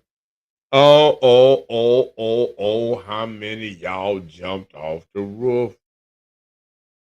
Because as you could tell on Tone's show about the polls. See, you being fed polls that are not. Oh, let's see if we can get something real quick. Let's see if we can get something here.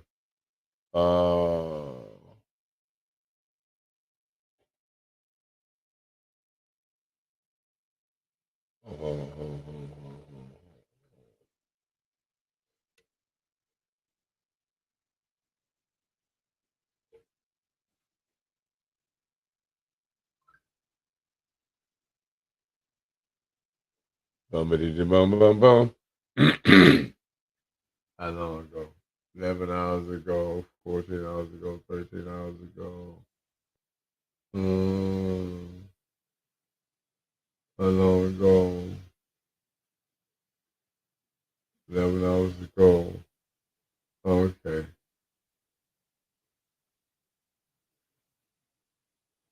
11 hours ago. Okay, let's go.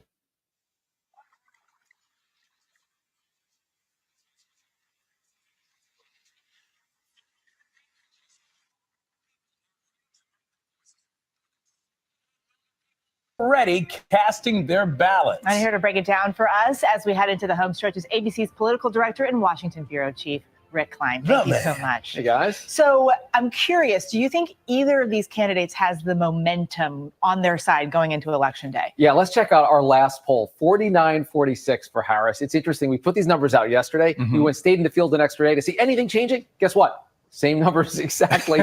So we've been in this kind of band for a long time for the national vote. The battleground states might be a little bit different. And here's why. The New York Times Siena poll came out yesterday, and it showed some surprising results. It showed Harris very strong in Nevada and in North Carolina, as well as Georgia. Now, those are Trump hold states. Those are places Trump has to do very well. So we're seeing a little bit of Harris momentum there. On the other hand, we're seeing some Trump momentum in Pennsylvania and in Michigan. Those are states where Harris needs to win. So it's almost like everyone's on defense in this last moment, and it is just the utter uncertainty of all of it that's driving voters in the last day. All right, so with 7 battleground states, what's the path to victory for each candidate? Yeah, look, these are the 7 states. The yellow ones here are the ones that are true battlegrounds. We're making assumptions for everything else. There could always be surprises. If there are no surprises, the easiest way for Kamala Harris, hold the upper Midwest. If she wins Wisconsin, Michigan, and Pennsylvania, 270 electoral votes exactly. That is the magic number with no margin for error whatsoever. On the other hand, let's talk about what Donald Trump needs to do.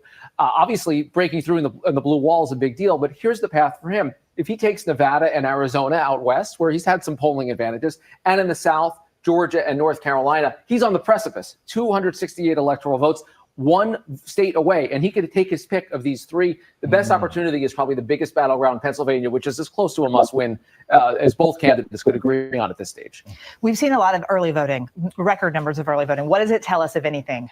Yeah, that's a big number. I mean, 78 million Americans. We've already set a record for early in-person voting. We have seen bigger numbers by mail in 2020. Of course, that was the COVID year, so that drove a lot of people to vote by mail. But the big numbers are really across the board. We've seen Republicans do a little bit better than they did last time in early voting, more Republicans voting. We don't know who they voted for quite yet. We do know that Donald Trump downplayed early voting last time, and he's made it part of his message right now. And by the way, this is a lot of votes, and that means it's a lot of counting, and it's going to take some time, which is okay. That's part of the process. All right, let's talk about the House and the Senate. The fight for control. Where do we stand? Yeah, so this is what we see in the Senate. These are the states that are in play, and you can see kind of starting tonight, we're expecting the Republicans have a higher floor to work from. So let's assume, for argument's sake, that Republicans hold on to Texas and Florida as well as Nebraska. That puts them at 49. Now, you need 50 to control if you have the presidency. So if Trump wins and they win just one more state, well, guess what? They've basically already won West Virginia because Joe Manchin's retiring. There's not a serious Democratic candidate. So if Trump wins and this map holds, they've got control of the Senate. If Harris wins, they still have a really good opportunity because all they have to do is win one of the other states where Republican votes, the presidential election goes to the Republicans, very Trumpy in Montana or Ohio. So that's Senator John Tester, Senator Sherrod Brown. They are swimming upstream in very Republican-leaning states. Take either of those states, and you've got 51 Republicans in the Senate, and that guarantees them control. The House, very close. It's probably going to go with the presidential race because it's only a 4-seat advantage right now for Republicans. Okay, I'm going to ask you the question that I know everyone keeps asking you because we do anticipate we may not know the results of the election on election night. So what's the timeline of when we might know? Yeah, look, I mean, it's anyone's guess. This is what happened last time. We remember this map from 4 years ago, and it wasn't until Saturday that we had enough information in enough states to say who'd win the presidential race. But I'm going to be clued into a couple of states that probably do get us earlier results. Georgia is one of them. It took a long time last time, but if you're seeing a big, strong support for Harris, particularly in Atlanta and the suburbs, you're talking about potentially a very strong night. North Carolina, we'll have a lot of information there relatively early as well. And again, it's kind of the exurbs there for Donald Trump. If he's able to win and rack up big numbers in the redder parts of the state, he probably has a good night. But look, I want to just make this point over and over again. Just because we don't know on election night doesn't mean anything's wrong. State officials have told us in a bunch of states, Nevada and Arizona included, if you don't get a result right away, it could be days, and that is the process. That is not a problem. It's not a sign of any fraud or any kind of chicanery. It just means it takes a long time to vote, to count all of these votes that are being cast. It's going to be a long night no matter what. You know it. All right, Rick, thank you very much. Good to see you. And you can get all of your election night coverage tomorrow beginning at 7 p.m. Eastern time right here on ABC. Man. Man. See, it is already been a record number of votes cast and a record number of Republicans. Oh, no. Oh, we don't know how they voted. Really? Really? Republicans that voted early, you don't have a clue of how they vote. Oh, okay.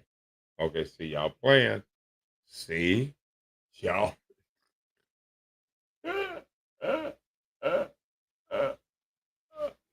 They be playing. Y'all be playing. Y'all be playing games, bro. Look, okay, let me do one little more investigation here. Let me go to my news deal here. 4 hours ago. Okay, let's see what we got here. 4 hours. This should be some different shit here. Democratic candidate makes final push undecided voters at Phoenix rally. Blah, blah, blah, blah. Hispanic voters roll, blah, blah, blah. What's known?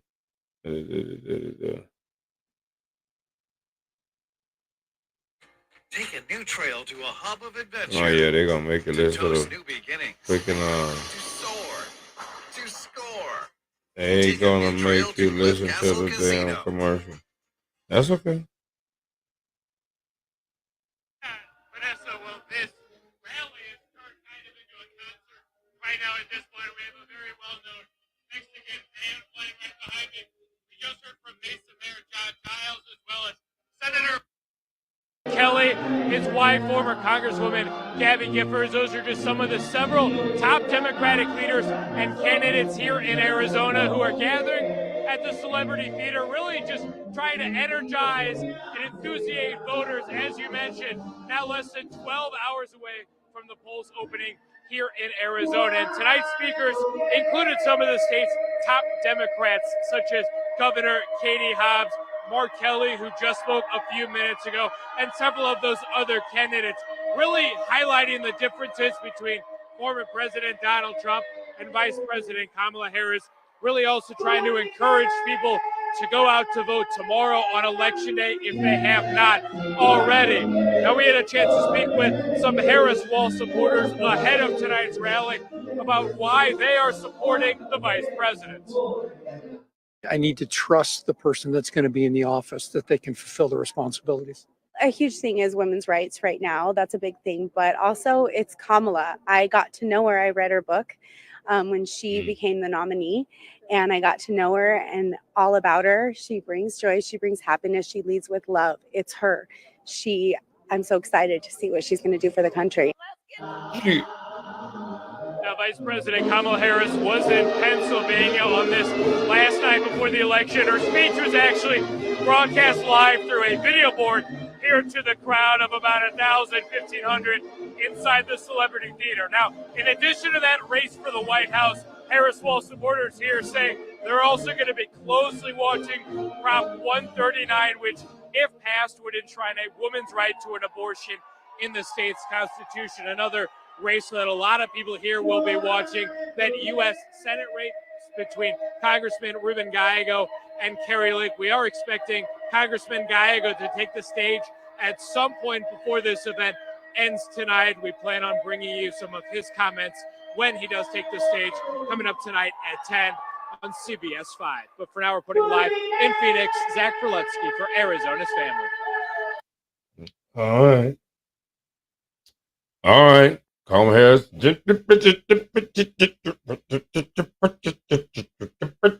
And got to go after the Hispanic voters.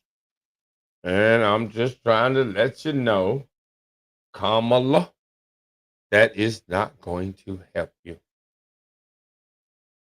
We're going to see how this shakes out. This is going to be a long night.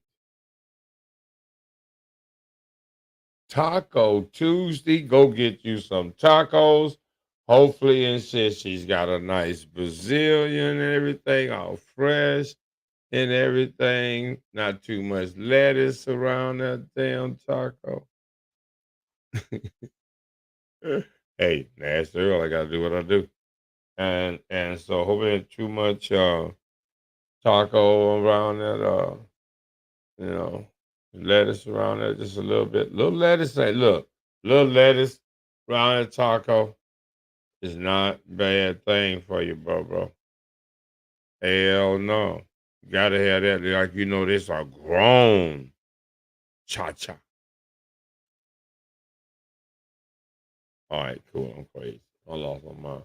All right, it must be getting late on that. Anyway.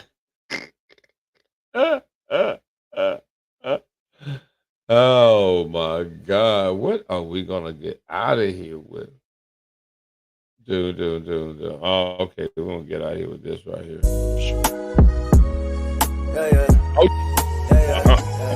I'm outside. Oh boy.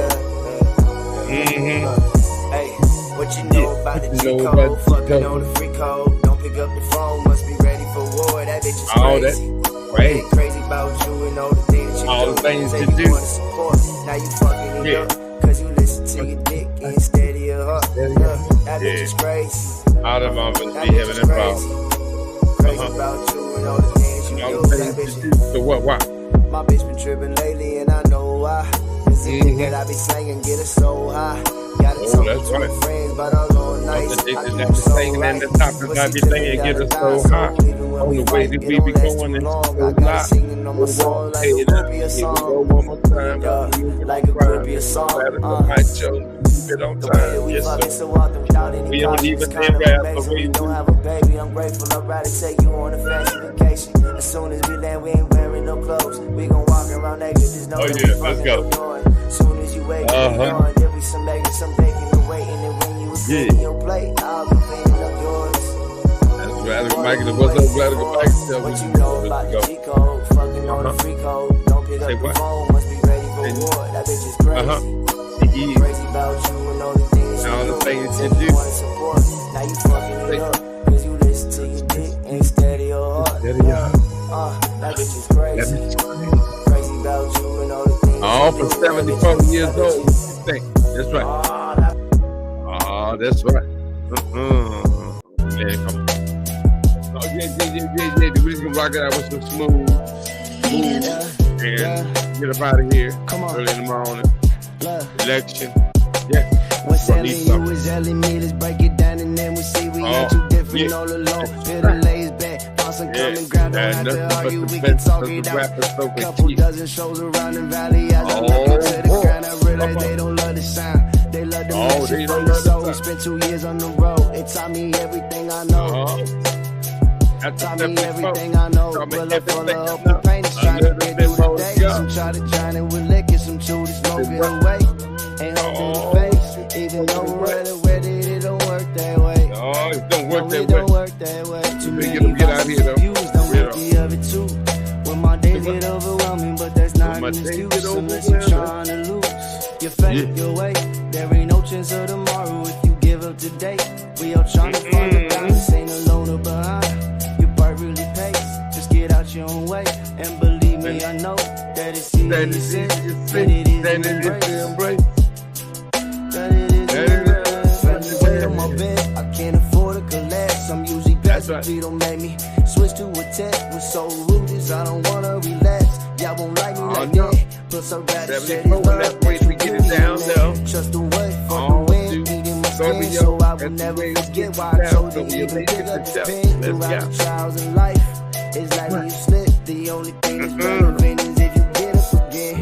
Well, I'm full of hope and pain, just trying to get through the day. Some try to drown it with liquor, some chew to smoke it away. And hope that it fades, even though we're well aware that it don't work that way. Television. No, it don't work that now way. Playing on the website. It don't work that way. PeachStreetNews.com. Yeah. All right.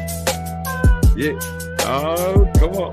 Yeah. It's how we move on out and get on down. About to lay it on down for sure. But all the things that might be elementary though. Some real things. Radical Mike Show. We don't even damn rap, but we damn spit real good. Oh yeah, you wish you could. On the real thing. Where it's going down though. Taco Tuesday election. For sure. Kamala Harris. Oh boy. Sorry, baby.